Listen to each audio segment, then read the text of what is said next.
Salut tout le monde et bienvenue pour Hors-Jeu, bienvenue à tous. On est lundi, après une semaine de disette, on est de retour pour débriefer de l'actu foot. Actu foot un peu moins chargé, c'est vrai, avec les matchs de Ligue des Nations, les matchs de sélection, mais il y a quand même des choses à dire puisque cette émission sera principalement centrée sur l'équipe de France.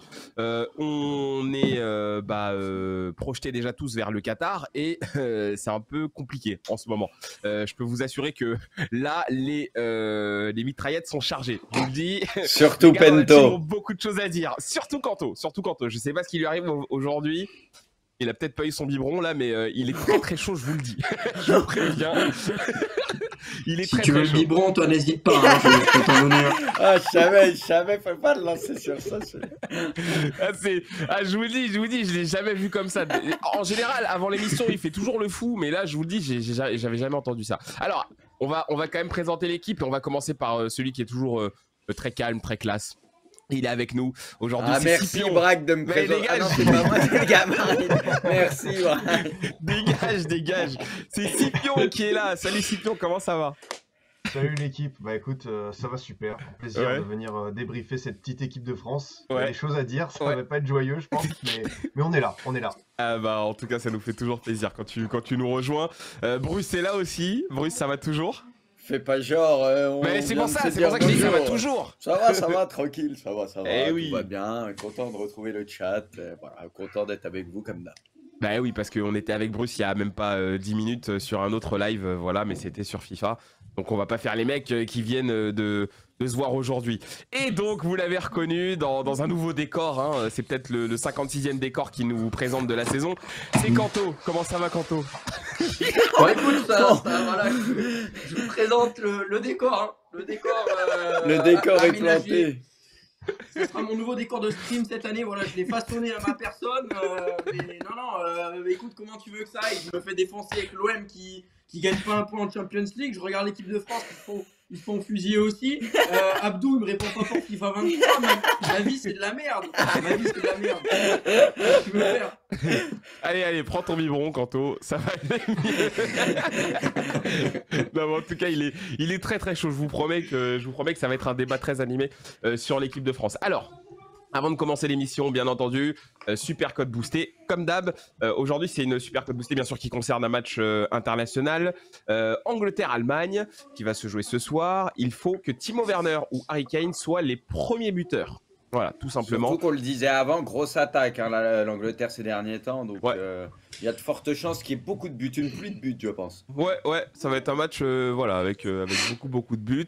Vous la voyez, la super code boostée qui passe de 3,20 à 3,80. Ça, c'était pour la cote. Pour le sommaire de l'émission, ça va être très simple, comme je vous le disais. C'est vraiment c'est presque une spéciale équipe de France. Hein. On se rapproche vraiment de la Coupe du Monde. On va revenir sur les deux matchs contre l'Autriche et contre le Danemark au Danemark. Deux matchs bien différents, deux matchs où on a vu limite presque voilà, deux équipes de France et il y a des inquiétudes, donc on en reparlera. Gros sujet de la semaine, bien sûr, sur Olivier Giroud.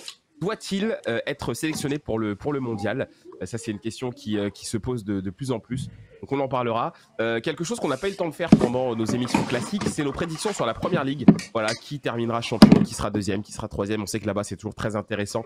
Les places pour la Ligue des Champions, avec bien sûr les relégués. Et on finira par le championnat des pronos. Je vous rappelle aussi que l'émission, vous pouvez la retrouver en podcast sur toutes les plateformes Spotify, Amazon Music, Deezer et compagnie, si jamais vous ratez l'émission.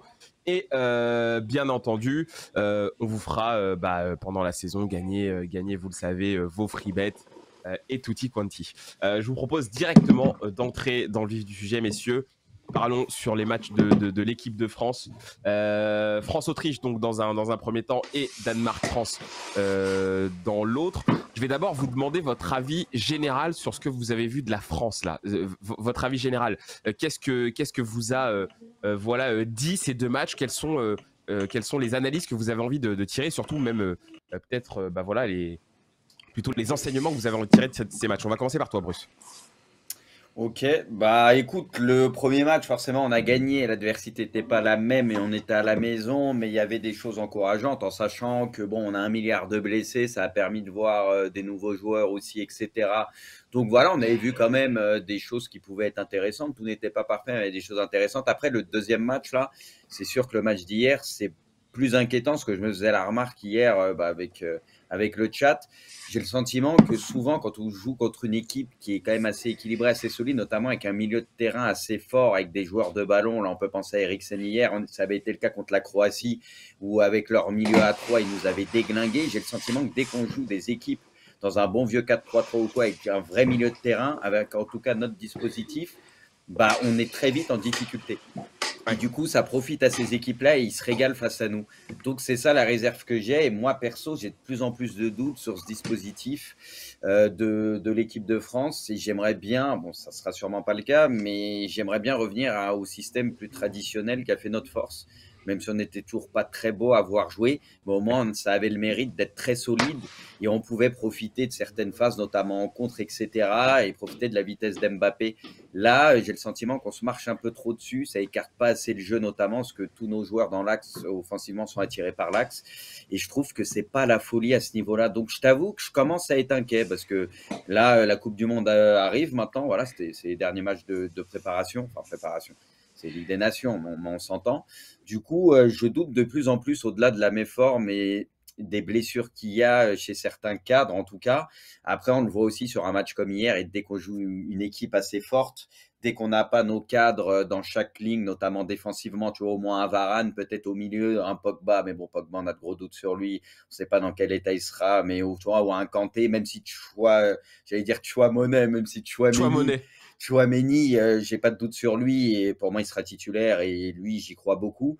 Mais tu sens qu'il nous faut nos cadres à chaque ligne et aussi Benzema peut-être un peu plus haut. Tu vois, on a besoin de ces cadres-là pour encadrer les jeunes qui sont à mon sens pour la plupart peut-être pas prêts à endosser ce rôle, tu vois, dans des gros matchs comme ça. Donc voilà, personnellement je commence à être très inquiet. Ok. C'est vrai qu'il y a un vent de pessimisme, en tout cas, qui monte un petit peu vers les gens qui suivent assidûment l'équipe de France. Kanto, est-ce que tu es d'accord avec Bruce? Est-ce que cette volonté de Didier Deschamps, et c'est une volonté un petit peu logique, parce qu'il n'a pas vraiment le choix, il y a vraiment beaucoup de blessés, on l'a tous vu. Est-ce que cette volonté d'intégrer des jeunes, et en tout cas de leur donner du temps de jeu comme ça, pour toi, a fonctionné là, sur ces deux matchs? Est-ce que ça a été une bonne chose? Oui et non, parce que moi j'essaye de trouver le côté efficacité, le côté apport, c'est-à-dire que si tu fais jouer des jeunes qui derrière ne seront pas convoqués à la Coupe du Monde, ça n'a aucun sens. Après, Didier Deschamps a été un petit peu obligé de composer comme ça par rapport aux blessures qu'il y a eu dans ce groupe et des blessures qui étaient en nombre, et surtout de ne pas venir donner trop de temps de jeu supplémentaire et pour rien à certains joueurs qui seraient éventuellement titulaires, même si finalement il n'y avait pas tant que ça. Mais quand je prends un profil comme Klose par exemple, que je l'ai vu jouer énormément face à l'Autriche, j'ai eu très peur qu'il soit titularisé derrière pour la deuxième rencontre face au Danemark, parce que on sait que ça sera probablement le titulaire de l'équipe de France à ce poste pendant la Coupe du Monde, même si un match avec Pavard, je pense que le choix se portera plutôt vers Jonathan Klose. Et d'ailleurs, on l'a vu avec les ajustements hier du match face au Danemark, où Pavard a été plutôt recentré axial pour avoir une solution un peu plus offensive avec Klose. Mais non, moi, le véritable bilan, c'est que oui, il y a une inquiétude à avoir par rapport à cette équipe de France quand on voit ce qu'elle a proposé hier face au Danemark, mais à prendre avec des pincettes, parce que énormément de joueurs qui étaient là ne seront pas titularisés. Après, Kanto, excuse-moi, je rebondis sur ce que tu dis, mais même au complet, j'ai le sentiment quand même, depuis quelques temps, bon, il y a eu la Ligue des Nations, c'était la petite parenthèse, mais quand tu prends l'Euro, etc., même au complet, t'as pas de quoi être rassuré de ouf, j'ai le sentiment. Justement, en fait, c'est là où j'allais venir et où je suis d'accord avec toi, c'est que même s'il n'y a pas des enseignements définitifs à tirer de cette performance de l'équipe de France de par l'effectif qu'il y avait, toute l'atmosphère qu'il y a autour de cette équipe de France, si on revient maintenant il y a quelques années en arrière, elle est, elle est très inquiétante. C'est-à-dire que si tu ressors de cette Coupe du Monde 2018, pour revenir en 2018, c'est un groupe qui est presque familial. On a fait le tour des plateaux, expliqué comment Adil Rami mettait un petit peu l'ambiance dans cette équipe, qu'il y avait voilà ce côté très convivial et on avait un groupe de copains qui s'est complètement dissimulé. On a senti une réelle fracture pendant le dernier Euro, avec notamment les interviews de Kylian Mbappé, notamment par rapport à ses histoires de pénalty, de coups francs, quand on lui a demandé qui est le véritable numéro 1 pour tirer les pénaltys, que Mbappé a dit non, il n'y a pas de numéro 1, alors que a priori et de base ça devait être Antoine Griezmann dans cette fameuse colonne vertébrale avec Paul Pogba, Antoine Griezmann, Raphaël Varane et derrière Hugo Lloris. Le problème, c'est que si on prend le fait que Raphaël Varane, depuis la Coupe du Monde, a des performances en demi-teinte, si on prend le fait que Hugo Lloris est quand même plus vers la porte de sortie que vers le milieu de sa carrière, que Antoine Griezmann a une demi-heure de temps de jeu cette année et qu'il n'a pas forcément les bonnes saisons derrière lui, notamment avec le FC Barcelone, et ben on se retrouve avec une équipe qui a une colonne vertébrale et les hommes forts qui sont un petit peu moins forts. Et à côté de ça, on a tous les problèmes qu'on connaît avec l'affaire de chantage et de braquage à main armée de Paul Pogba, avec l'affaire judiciaire malgré lui d'Antoine Griezmann, mais qui se retrouve quand même au cœur d'une affaire judiciaire entre l'Atlético Madrid et le FC Barcelone, avec des cas de joueurs dont on est en train de parler qui ne veulent pas revenir en France justement par rapport à des cas similaires au cas Pogba. Et voilà, on en a plein finalement, et même avec les affaires qu'il y a aujourd'hui avec la Fédération française de football, avec des faits avérés ou non, on verra la suite de ces histoires, mais on sent qu'il n'y a pas une odeur de sainteté dans cette équipe-là. Donc, même si on n'a pas le véritable effectif de l'équipe de France à l'heure actuelle, oui, il y a de quoi être vachement inquiet. Ouais. Non, non, mais c'est vrai que ce que tu dis, c'est. Et je parle pas. Oui. Et je parle pas du problème Kylian Mbappé, Ouais. de sponsoring ces derniers temps, où il n'a pas voulu faire des photos, où on a été obligé de modifier quelque chose qui était mis en place depuis longtemps par rapport aux droits d'image des joueurs. Mais mine de rien, ça fait T'es encore une anti-Mbappé fois... là, Kanto, t'es anti-Mbappé, moi je trouve.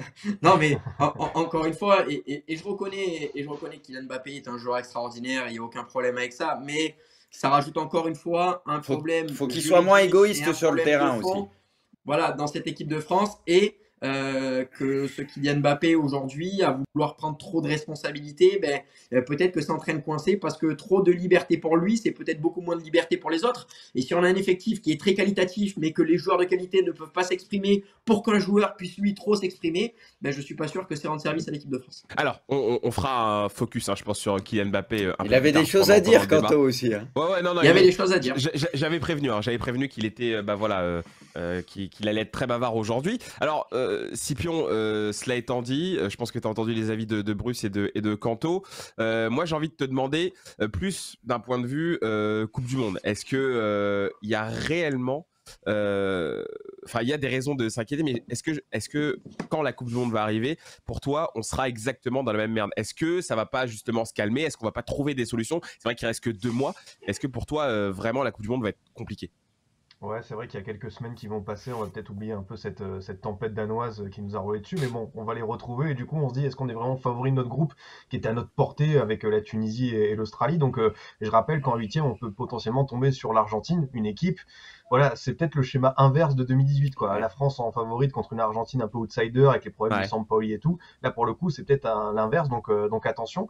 Et oui, je pense que ça va rentrer dans l'ordre parce que certaines blessures là, je pense que c'était plus des trucs pour pas aggraver quelques pépins physiques, tu vois. Sur par exemple je pense aux gardiens, je pense au frère Hernandez, tout ça, je pense que ça va un peu rentrer dans l'ordre, mais c'est vrai que par rapport à la dynamique, on avait recréé quelque chose lors de la Ligue des Nations, mais ça a très très vite disparu quand même, hein. C'est ça qui m'interpelle, c'est que voilà, on avait revu un peu une équipe de France un peu folle, un peu souveraine, capable de tout renverser, et malheureusement là on en est revenu un petit peu au problème de l'euro, au problème un peu, on va dire, de communion de groupe. Je pense que Kanto a mis le doigt sur quelque chose. D'ailleurs ils avaient révélé que quand Ousmane Dembélé s'était blessé après le match contre la Hongrie, qu'il avait quitté le groupe, ça a été un peu le début de la fracture, que ça avait vraiment brisé le groupe. Et là pour le coup, d'un point de vue tactique, je me demande si on va pas faire l'inverse aussi, c'est-à-dire que lors du dernier euro on était passé une défense à 4, un système à 5. Et là, peut-être qu'on va faire l'inverse, parce que je pense que Deschamps va vouloir continuer avec son système à 5, mais peut-être qu'au bout d'un ou deux matchs, il va se rendre compte que ça marche pas, et du coup, il va revenir à une défense à 4 avec, j'imagine, pourquoi pas un Koundé latéral, un Ferland Mendy plus à l'aise sur le poste de latéral. Et là, pour le coup, on aurait peut-être plus d'équilibre offensif au niveau des ailiers. Mais c'est vrai qu'on a beaucoup de flou en fait aujourd'hui.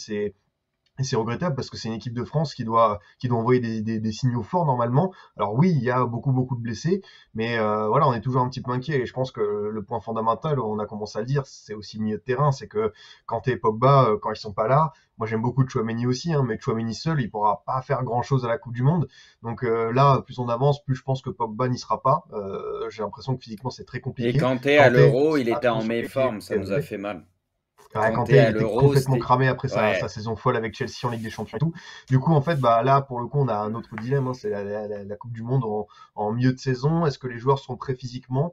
À voir, mais non, ça fait bizarre de voir cette équipe de France plus souveraine. Je pense que le match contre l'Autriche, ça nous avait permis de voir que oui, de temps en temps, il y a des joueurs qui peuvent réaliser de bonnes performances, hein, Youssouf Fofana qui ont donné une chance et tout. Mais par contre, le match contre le Danemark, contre une vraie opposition, comme on vous l'a dit, quand t'as un Eriksen qui pose des soucis, quand au milieu de terrain, t'en as infériorité numérique, que Griezmann fait plus forcément les efforts et Mbappé et Giroud les font pas, ton milieu de terrain prend l'eau. Et pourtant, j'ai bien aimé, on va dire, les 20 premières minutes, quand on a été installé dans le camp danois, quand on a posé notre jeu, il y avait des bons décalages, il y avait de la personnalité. Et après, la catastrophe, les coups de pied arrêtés, il faut forcément qu'on en parle parce que c'est pas possible de concéder autant de choses. De l'année, il s'est retrouvé 2 ou 3 fois tout seul. Ça, c'est très inquiétant parce que souvent, les gros matchs de Coupe du Monde, et nous, on a gagné aussi grâce à ça, on va pas se mentir, les coups de pied arrêtés, c'est déterminant parce que souvent, ça ferme la boutique, ça prend pas trop de risques dans les matchs de CDM, coup près et tout. Et souvent, c'est les coups de pied arrêtés qui font la diff. Et c'est vrai que c'était flippant. Bon, après, c'était pas notre défense titulaire et tout. Mais oui, voilà, c'est ça surtout.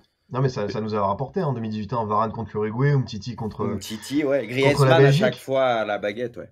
Et pourtant, hier, on avait de la densité. Enfin, Badiachil, il fait quasiment 2 mètres. Et pourtant, à chaque fois, il y avait quelqu'un qui était tout seul. Donc là aussi, il y a vraiment un gros souci. Et franchement, j'ai même eu peur que ça se termine à plus que 2-0 parce que le pauvre Areola, à la fin de première mi-temps, il se faisait un peu mitrailler de partout. Donc voilà, pas forcément rassuré, mais je me dis que voilà, Deschamps va laisser un peu passer le temps, il va faire sa liste tranquillement, et peut-être que voilà, les joueurs vont enfin avoir le déclic. Bon, on est en mode Coupe du Monde, j'ai l'impression que cette Ligue des Nations, après l'avoir remportée, ils en avaient tous un petit peu rien à faire. J'ai un sentiment aussi qu'il n'y avait pas beaucoup d'enjeux, il y avait juste la volonté de sauver la place. Merci à la Croatie de nous laisser dans le groupe A, parce que sinon ça aurait été plus compliqué pour la suite. Mais ouais, forcément, je suis plus inquiet que rassuré aujourd'hui. Moi, excuse-moi, je voulais juste rebondir sur un petit truc que tu as dit, et moi je suis d'accord avec toi sur Deschamps qui peut-être va commencer avec ce dispositif-là et après se raviser s'il voit que vraiment ça pue la merde, revenir aux fondamentaux, ce qui avait fonctionné en tout cas il y a quelques temps. Et je suis d'accord avec toi. Moi, je pense dans une défense à 4, tu mets un Koundé par exemple à droite qui semblerait être au moins celui qui peut te stabiliser un peu, parce qu'à droite, c'est sûr que c'est compliqué. À gauche, tu mets Hernandez dans un registre quand même où on le voit au Milan, etc., dans une défense à 4 qui peut apporter énormément. Tu sais, il aime bien ce système avec un latéral où tu sais, des joueurs de côté, il y en a un qui a des responsabilités un peu plus défensives et à l'opposé, tu sais, pour équilibrer, un qui attaque un peu plus. Comme Matuidi Mbappé. Ouais, voilà, exactement. Ou Rabiot, tu sais, comment il pouvait l'utiliser des fois et tout. Moi, je pense qu'un truc comme ça, à mon sens, après, je suis pas Deschamps, c'est peut-être ce qui nous fera aussi du bien. C'est vrai que le problème, c'est que en fait, à gauche, tu as la capacité de modeler ton 4-3-3 en un 4-2-3 avec ce fameux Rabiot, à l'époque c'était Matuidi, mais c'est vrai qu'à droite t'as pas le pendant, t'as pas le joueur qui est capable aujourd'hui, on l'a vu en tout cas encore une fois avec Klose, de se décaler en piston, et c'est vrai que ce côté droit pose aujourd'hui un énorme problème. Tout à l'heure vous avez parlé de Klose. C'est vrai que pour l'instant, on n'y est pas. On a vu aussi sur le match contre le Danemark, Benjamin Pavard en piston droit. On a bien senti qu'il y avait beaucoup de lacunes, qu'il n'était pas, et qu'il n'était pas dans son meilleur élément.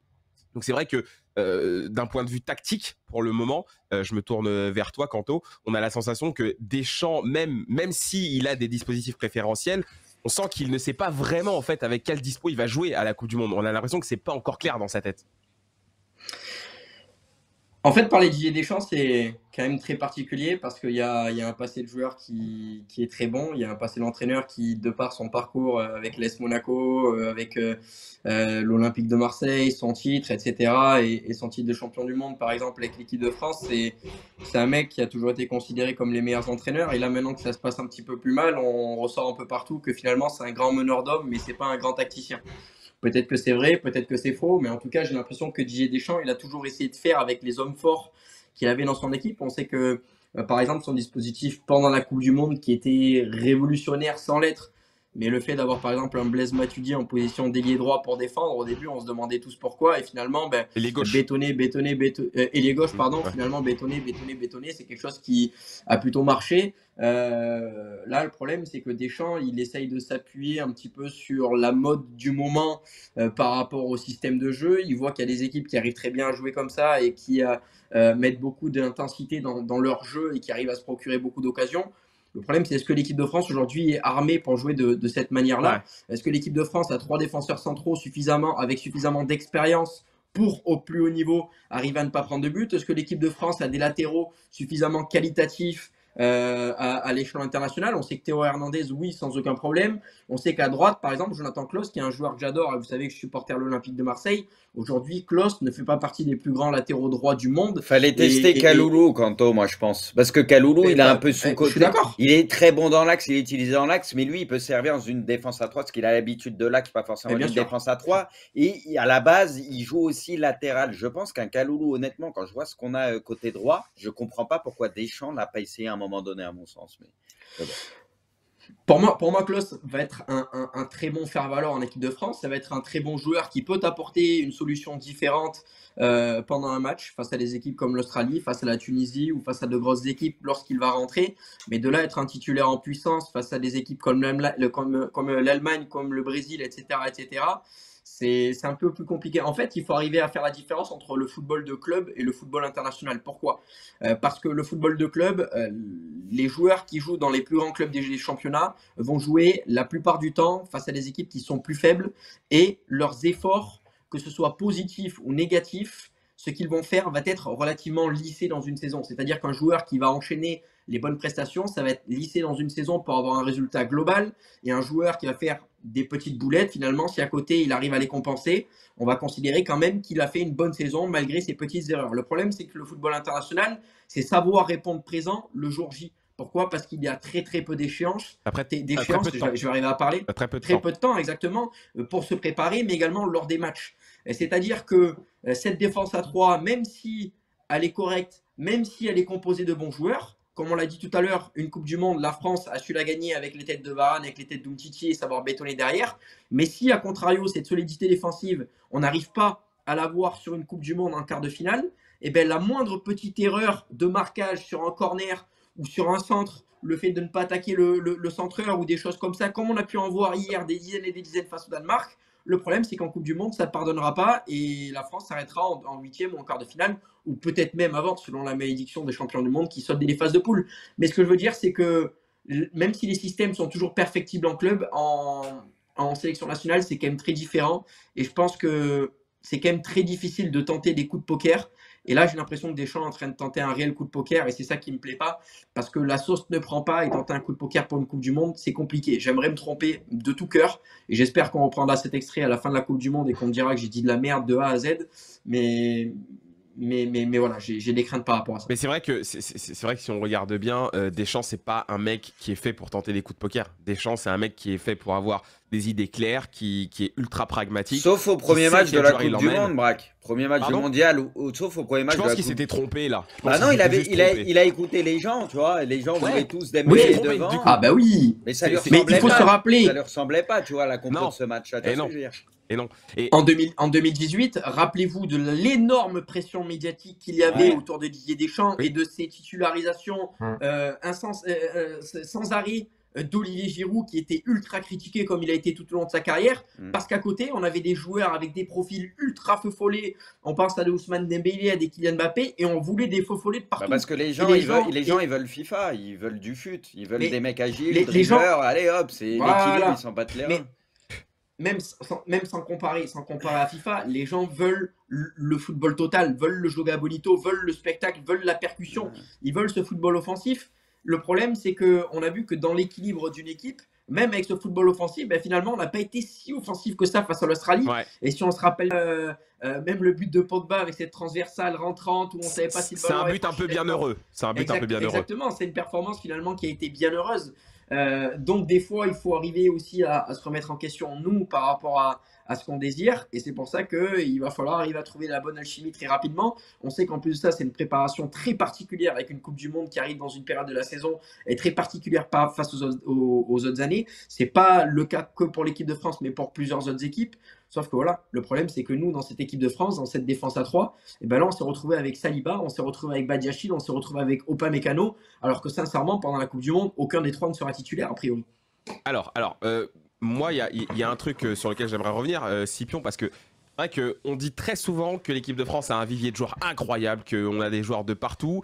Là, on a eu une cascade de blessés et on s'est finalement rendu compte qu'en fait, on n'a pas en vérité l'équivalent quand les cadres ne sont pas là, ce qui peut être par exemple moins le cas pour une autre équipe. Quand tu prends par exemple le Portugal, j'en parlais avec quelqu'un, ils peuvent limite te sortir 4 équipes et c'est normal. Après, et ça passe, dépend de qui t'enlève au Portugal aussi, Brax. Il y a des joueurs qui sont irremplaçables dans une équipe. Il y a toujours 4-5 joueurs où eux ils sont irremplaçables. Oui, évidemment. Mais ce que je veux dire, c'est que en fait, pour vraiment revenir à la question, c'est que on a un gros vivier, mais on se rend compte que ça ne fonctionne pas, qu'en vérité, les joueurs entre eux ne communiquent pas, quoi. Je veux dire, le talent ne s'exprime pas assez bien. Qu'est-ce que ça veut dire concrètement? Est-ce que ça veut dire qu'en fait l'équipe de France a régressé? Est-ce que ça veut dire que l'équipe de France n'est juste pas au niveau à l'heure où on se parle? Ou est-ce que c'est juste que les cadres ne sont pas là et que quand ils vont revenir, on va retrouver un semblant de solidité, de consistance? Qu'est-ce que ça veut dire pour toi? Non, j'ai envie de retenir ton dernier point sur le renouvellement des cadres. On est dans un peu un moment de transition où certains de la Coupe du Monde 2018 vont bientôt arrêter. On a besoin de trouver des nouveaux leaders et là, c'est la période de transition. Malheureusement, ça arrive avant une Coupe du Monde, donc c'est pour ça que c'est pas évident. Et je pense que tu as aussi une pyramide un peu des âges, tu vois, respectée dans un groupe. Moi, à chaque fois que, par exemple, je publie avec Formation FC la liste des espoirs, tout le monde, à chaque fois, il y a beaucoup qui me disent le milieu tabasse celui des A. Non, c'est faux. Enfin, tu peux pas mettre que des U21, tu peux pas mettre un Thuram, un Cacré, comme ça, tu peux pas les envoyer au charbon au Qatar, c'est impossible. Tu dois quand même les accompagner un petit peu. Enfin, je sais pas si on imagine de passer de la Ligue 1 à une Coupe du Monde. C'est pour ça qu'il faut un peu respecter certaines étapes. Évidemment, il y a des joueurs qui en brûlent. On a Mbappé, je pense à un Mathys Tel au Bayern qui va peut-être avoir une trajectoire similaire, mais il faut un peu encadrer ça. Alors, je pense que sur le Vivi, il n'y a pas à être trop inquiet, mais c'est plus peut-être quelques carences. On voit par exemple à droite, le temps qu'un Kaloulou soit enfin appelé, qu'un Gusto se stabilise aussi, ça viendra dans quelques années, mais pas de suite. Et du coup, là, oui, on se retrouve avec, je pense, un souci de cadre, et c'est à Didier Deschamps en fait de trouver de nouveaux relais sur le terrain. Parce que je pense qu'il y a un truc qui est rassurant, c'est le début de saison de Varane. Ça, on sait qu'on va pouvoir compter sur lui, c'est plutôt rassurant. On sait qu'on aura un Lloris efficace. Il y a toujours le débat, Maignan doit prendre sa place et tout. Lloris est encore au niveau, je trouve. Je pense et pour le coup, on a la relève pour derrière. Voilà, la passion de pouvoir, pour moi, elle peut se faire après, c'est pas un gros débat. Par contre, oui, c'est le milieu de terrain, quoi. C'est Tchouaméni, ça reste un joueur extrêmement mature, mais c'est une compétition internationale comme ça va pas être évident à gérer, surtout si c'est le numéro 1 du milieu. Parce que, voilà, qui va être vraiment ton numéro 1 du milieu? Est-ce que ça va être lui? Est-ce que ça va être Rabiot? Est-ce que Kanté sera suffisamment revenu? Kanté, ça fait flipper depuis quelques temps, les blessures, tout ça. C'est vrai que c'est inquiétant. Il a toujours ces micro-blessures. Et enfin, en attaque, je pense qu'on reviendra après sur le débat Mbappé, trop solitaire. Voilà, il y a ce souci aussi Griezmann qui retrouve vraiment pas son influx. Je pense qu'il le retrouvera jamais, quoi qu'il arrive. Mais oui, on est dans un moment où Deschamps doit trouver de nouveaux cadres. Pour l'instant, il y arrive pas trop, il n'y a pas de certitude qui se dégage. J'ai envie de dire oui, Tchouaméni c'est plutôt positif. Pour le reste, faut voir. Et oui, après Théo Hernandez, quand il est à 100%, évidemment, c'est une bonne pioche, mais c'est pas un cadre encore. Alors, Bruce, on a les notes, bien sûr, des deux matchs. Les notes qui ont été données, je crois que c'est dans l'équipe. On a les statistiques des deux matchs, mais on va revenir peut-être sur la différence qu'on a vue entre ces deux rencontres. Quels ont été les joueurs qui se sont bien montrés? Quels sont ceux qui ont vraiment déçu? Quels sont ceux qui devraient presque même être écartés du groupe France pour la Coupe du Monde? En tout cas, sur les joueurs qui étaient présents, parce que les blessés, malheureusement, ils sont pas là, donc on peut pas les juger pour le moment. On le disait tout à l'heure, vraiment deux matchs bien différents. Quels sont les joueurs qui, pour toi, ont marqué des points sur ces deux rencontres, en tout cas? Et quels sont ceux qui, pour toi, ont plus perdu du crédit? Après, il y a énormément d'absents et tout. Donc, il y en a qui ont été testés. On sait très bien qu'ils sont là un peu par défaut parce qu'il y avait énormément d'absents. Après, pour moi, Giroud, il a montré, moins sur le deuxième match, mais ça, c'est l'équipe. Il y a eu une défaillance totale. Mais Giroud, il a montré au moins sur le premier match qu'il pouvait tout le temps servir à cette équipe de France, titulaire ou pas titulaire. Mais en tout cas, qu'il pouvait être précieux. Moi, perso, je pense comme beaucoup, on le veut tous à la Coupe du Monde parce qu'on sait qu'à un moment donné, il peut nous sauver ou nous servir. Bizarrement, il y en a un que j'attendais pas spécialement, mais peut-être qu'il s'en est pas trop mal sorti. J'ai trouvé sur les 2 matchs, il y a Badiachil Ouais. qui a fait plutôt le boulot, que c'était peut-être pas celui qu'on attendait le plus. Ouais. Moi, je trouve qu'Upamecano, bah voilà, on le voit avec sa note. Ça c'est la note du match contre le Danemark. Ouais, Upamecano, ça confirme encore. Enfin, moi perso, je pense ça de lui depuis un moment. Il y en a plein qui me disent il est jeune, on verra. Oui, il est jeune et tout, mais je le trouve vraiment pas rassurant. Voilà, en tout cas, il faudrait des tauliers peut-être à côté de lui pour voir ce que ça peut donner. Mais on voit qu'en tout cas, avec une défense moins expérimentée, pour les 3, ça a été beaucoup plus compliqué, notamment pour les 2, parce que Badiachil, on le disait, c'est peut-être celui qui s'en est sorti le mieux. Et pareil, là, pour le coup, au milieu de terrain, où ça a été compliqué, tu vois, Kamavinga, autant de Tchouaméni. Après, là, c'est compliqué. Parce que, comme le disait Cito et tout, il y a peu de joueurs expérimentés au milieu de terrain et tout, là. Donc, c'est lui qui est censé être le taulier. C'est un peu compliqué. Tchouaméni, j'ai pas trop de doutes sur lui. S'il est à peu près bien accompagné, je pense que ça le fera. Kamavinga, j'ai le sentiment que c'est un peu trop tôt. Et j'ai le même sentiment au Real. Il est très jeune, etc. Grosse marge de progression. Mais je pense que c'est un peu trop tôt. Donc, voilà. Après, Mendy, c'est vrai qu'il a été très décevant. Et puis, bah, Pavard, ça bouge pas. Hein. Pavard, on aura tout le temps les mêmes doutes, les mêmes craintes. Et ça se trouve, bah, si c'est une défense à 4 qui est alignée ou ce que tu veux, ça sera peut-être lui qui va jouer. On ne sait pas, tu vois. Mais on aura tout le temps les mêmes craintes. Et après, devant, sur les 3, et peu importe, même si tu mets Benzema à la place de Giroud, parce qu'on se doute bien que ça sera ça le trio titulaire à la Coupe du Monde, je trouve que c'est trop axial. On se marche trop dessus parce qu'Mbappé aussi est trop attiré par l'axe, malheureusement. Et je pense qu'on n'écarte pas assez. Donc, ça se marche un peu dessus. Et voilà. Et puis, bah, on peut se faire bouffer, quoi. En tout cas, une chose est sûre, c'est vrai que on a, en comparant en tout cas les 2 matchs, l'Autriche jouait très bas et n'a pas offert la même opposition qu'a pu offrir le Danemark. Donc c'est un match dans lequel peut-être que les carences françaises ont moins été mis en évidence. Et c'est vrai que contre le Danemark, dès qu'on a vu une équipe, on voit les notes d'ailleurs des joueurs danois, ouais, on a vu une équipe avec... il y a un petit problème je crois sur les postes, hein, côté gauche et tout. Oui, Dolberg. Dolberg milieu droit, c'est l'aventure ça. Même la compo, il y a un problème. Même la compo.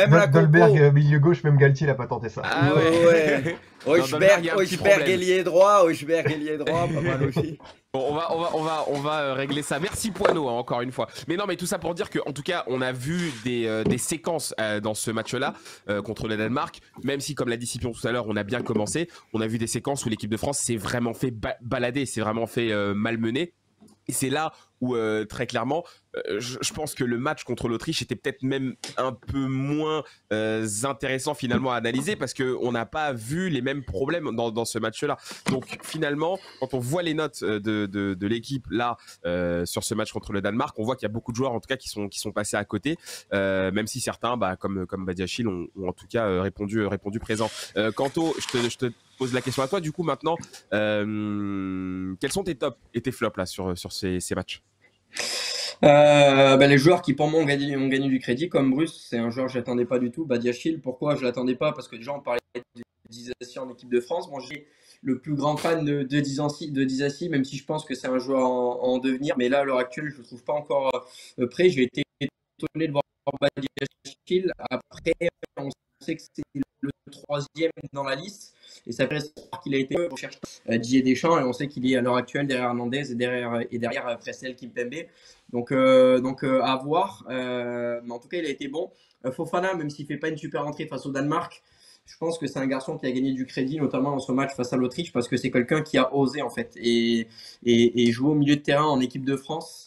Souvent on a des joueurs qui se contentent d'être un petit peu dans un profil stéréotypé, pas forcément très créateur, mais de perdre un minimum de ballons et d'en ratisser un maximum. Fofana a essayé quelque chose avec beaucoup de déchets, il a perdu pas mal de ballons, mais il a essayé quelque chose. On a bien vu hier que Didier Deschamps, lorsqu'il a essayé de trouver une solution, sa solution ça a été de faire entrer Fofana pour essayer de trouver quelque chose d'autre, un peu plus de densité et de percussion, notamment au milieu de terrain, parce que Kamavinga était bon, mais Kamavinga ne percutait peut-être pas assez. Bon, il a payé un petit peu les pots cassés hier de la première mi-temps de l'équipe de France. Qui d'autre? Je pense que Jonathan Klaus, mine de rien, a marqué des points par rapport à son éventuelle titularisation pour la Coupe du Monde. On sait que mine de rien, même si on a l'impression que c'est déjà acté, Jonathan Klaus en équipe de France, ça fait pas si longtemps finalement qu'il y est et qu'il y a mis un pied. Sans être forcément brillant, mais encore une fois, hier on a vu qu'il l'a fait rentrer Deschamps pour trouver des solutions. Donc quand Deschamps fait des changements comme ça dans une première période où tout ne va pas très bien, je le vois un petit peu comme je jette un petit peu mes cartes joker, et du coup je pense qu'ils ont gagné des points. Sinon, oui, Olivier Giroud, je pense que par rapport à sa prestation face à l'Autriche, Deschamps a très bien vu que c'est un profil de joueur qui apporte quelque chose de différent. Bon, il le savait déjà, mais donc c'est pas une surprise. Mais en tout cas, Giroud n'a pas mis bien longtemps à le lui rappeler. Premier match, il y a une connexion avec Kylian Mbappé qui a été quand même assez agréable à voir. Après, sincèrement, je pense qu'il n'y en a pas beaucoup qui ont marqué des points. Par contre, il y en a qui en ont perdu. Alors, Ouais. Dayot Upamecano, je pense qu'il a un totem de Koh-Lanta parce qu'il n'a jamais fait trop de prestations en équipe de France qui ont été convaincantes et pourtant il est essayé, réessayé et réessayé. Donc lui, j'ose même pas te dire qu'il a perdu des points parce que sincèrement, j'ai l'impression qu'il a un peu un totem. Saliba, par contre, a perdu beaucoup de points. Saliba a perdu beaucoup de points en équipe de France parce que sortir à la mi-temps comme ça, c'est pour que Pavard prenne sa place avec le temps de jeu qu'il a eu juste avant. Pour moi, c'est pas du tout rassurant. Ferland aussi, Ferland pas ouf aussi pour le coup. Oui. Saliba et puis bon, Ferland après, c'est quand même un peu marrant parce qu'on avait un Ferland Mendy qui était incroyable il y a encore quelques saisons. On avait un Benjamin Mendy qui était incroyable il y a quelques saisons et Théo Hernandez qui arrivait. Et finalement, on se rend compte que on doit faire avec Digne et Truffert, quoi, limite. Donc non, il faut que Théo Hernandez revienne. Et Après, il y a Hernandez, il y a des Dignes. Enfin, sur le côté gauche encore, on a de quoi faire pour le coup. Non, mais on va pas se mentir. Je pense sincèrement que les bonnes prestations de l'équipe de France vont dépendre d'assez peu de postes parce qu'il y a quand même beaucoup d'homogénéité dans l'équipe. Mais la présence de Théo Hernandez va être essentielle pour l'équipe de France. Pour moi, c'est le genre de joueur qui est capable de te changer l'équipe, que ce soit psychologiquement par sa hargne et tout simplement par sa qualité de jeu. Même les deux frères Hernandez. Au moins, ils ont ce truc qui leur manque peut-être à certains joueurs. Tu sais, ils ont ce toniac comme évidemment. Évidemment, les deux frères Hernandez qui, à mon sens, auront vraiment une importance énorme dans cette équipe de France. Qui d'autre a bien pu gagner des points? Écoute, j'en vois pas 50. Non, simplement, pour terminer, j'ai pas trop compris pourquoi Areola titulaire hier. Parce que les autres étaient blessés. Enfin, ouais, mais je sais pas. Areola. Pourquoi tu voulais voir plutôt Lafont, c'est ça? Areola, c'est pas le futur de l'équipe de France. Il a fait ses piges. Je pense que Lafont aujourd'hui est non seulement meilleur qu'Areola, mais en plus de ça, c'est plus un gardien d'avenir que lui. Donc voilà, moi c'est ma seule interrogation. Je comprends pas trop l'intérêt de faire jouer Areola. Après, je vais pas vous mentir, avec le poste de gardien de but dans les sélections nationales, j'ai jamais trop compris quoi. Après, en même temps, Areola, c'est ton numéro 3 depuis un petit moment. Je pense que. Oui, bon, il y avait Costil, hein. Ouais, oui, mais. Franchement, pour la Coupe du Monde, autant amener Mandanda dans ces cas-là. Non, mais ce que je suis d'accord, c'est que le mec, tu lui donnes du temps de jeu, quoi. Enfin, c'est un troisième gardien, c'est pas. Inutile. Le troisième, c'est Lafont, le deuxième Maignan, le premier Yoris. La hiérarchie logique à l'heure actuelle pour la Coupe du Monde, ça devrait être ça. Enfin, logiquement, à mon sens. Ça devrait. Après, pour l'équipe de groupe, Areola. Ouais, c'est ça. Voilà, ouais, mais c'est exactement ça. Il doit être bon à Mario Kart. En fait, c'est ça, moi, si on raisonne par rapport à cette fameuse esprit de groupe, pourquoi Areola et pas Mandanda, déjà si on me dit on veut un profil plus jeune, ouais, mais Areola il a plus 22 ans, donc c'est plus un profil tout jeune. Et mais là, Tanton, moi je pense que tu fais fausse route un peu parce que là tu t'offusques de la présence d'Areola alors que Areola, enfin je veux dire, ce sera pas le titulaire, on le sait tous. Non, et là c'est juste qu'il était présent, les deux se sont blessés. Areola n'aurait jamais joué si Maignan s'était blessé, tu vois. Mais évidemment, facteur chance, mais c'est juste pour répondre à ce fameux esprit de groupe. Par exemple, un Lafont qui est très jeune et qui va fermer sa gueule s'il est numéro 3, je pense pas qu'il viendra perturber non plus l'esprit de groupe, tu vois. C'est pas comme si tu prenais un joueur qui a un cadre énorme et qui vient, qui dit je vais être numéro 1, si je suis pas numéro 1, je vais foutre la merde.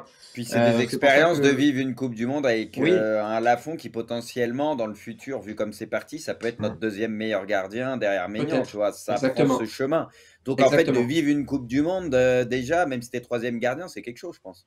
Alors, revenons sur du coup les joueurs qui vous ont marqué et ceux qui vous ont marqué un petit peu moins. Scipion, à ton tour. Bruce et Kanto ont beaucoup parlé de Jonathan Klaus, on a parlé de Youssouf Fofana aussi, Badiachil qui a été logiquement nommé. Pour toi, c'est lesquels, toi, tu veux mettre en avant? Je pense que le cas Kamavinga est intéressant quand même parce qu'on attendait beaucoup. Mais c'est vrai que l'association avec Tchouaméni était prometteuse sur le papier. Je pense qu'il est peut-être pas encore prêt vraiment à assumer ce rôle de titulaire. Par contre, Kamavinga, c'est toujours ce joueur que je prendrais pour rentrer à la 70e, 75e pour apporter ce petit truc Je pense qu'il a, il a ça en lui, donc voilà, Ouais. pas prêt évidemment pour être titulaire de suite pour une Coupe du Monde, mais juste pour ça, j'ai envie de miser, même sur ce que ça. J'aime toujours sa personnalité sur ce qu'il a voulu faire contre le Danemark. J'ai adhéré, il paye un peu les pots cassés comme Saliba la première période.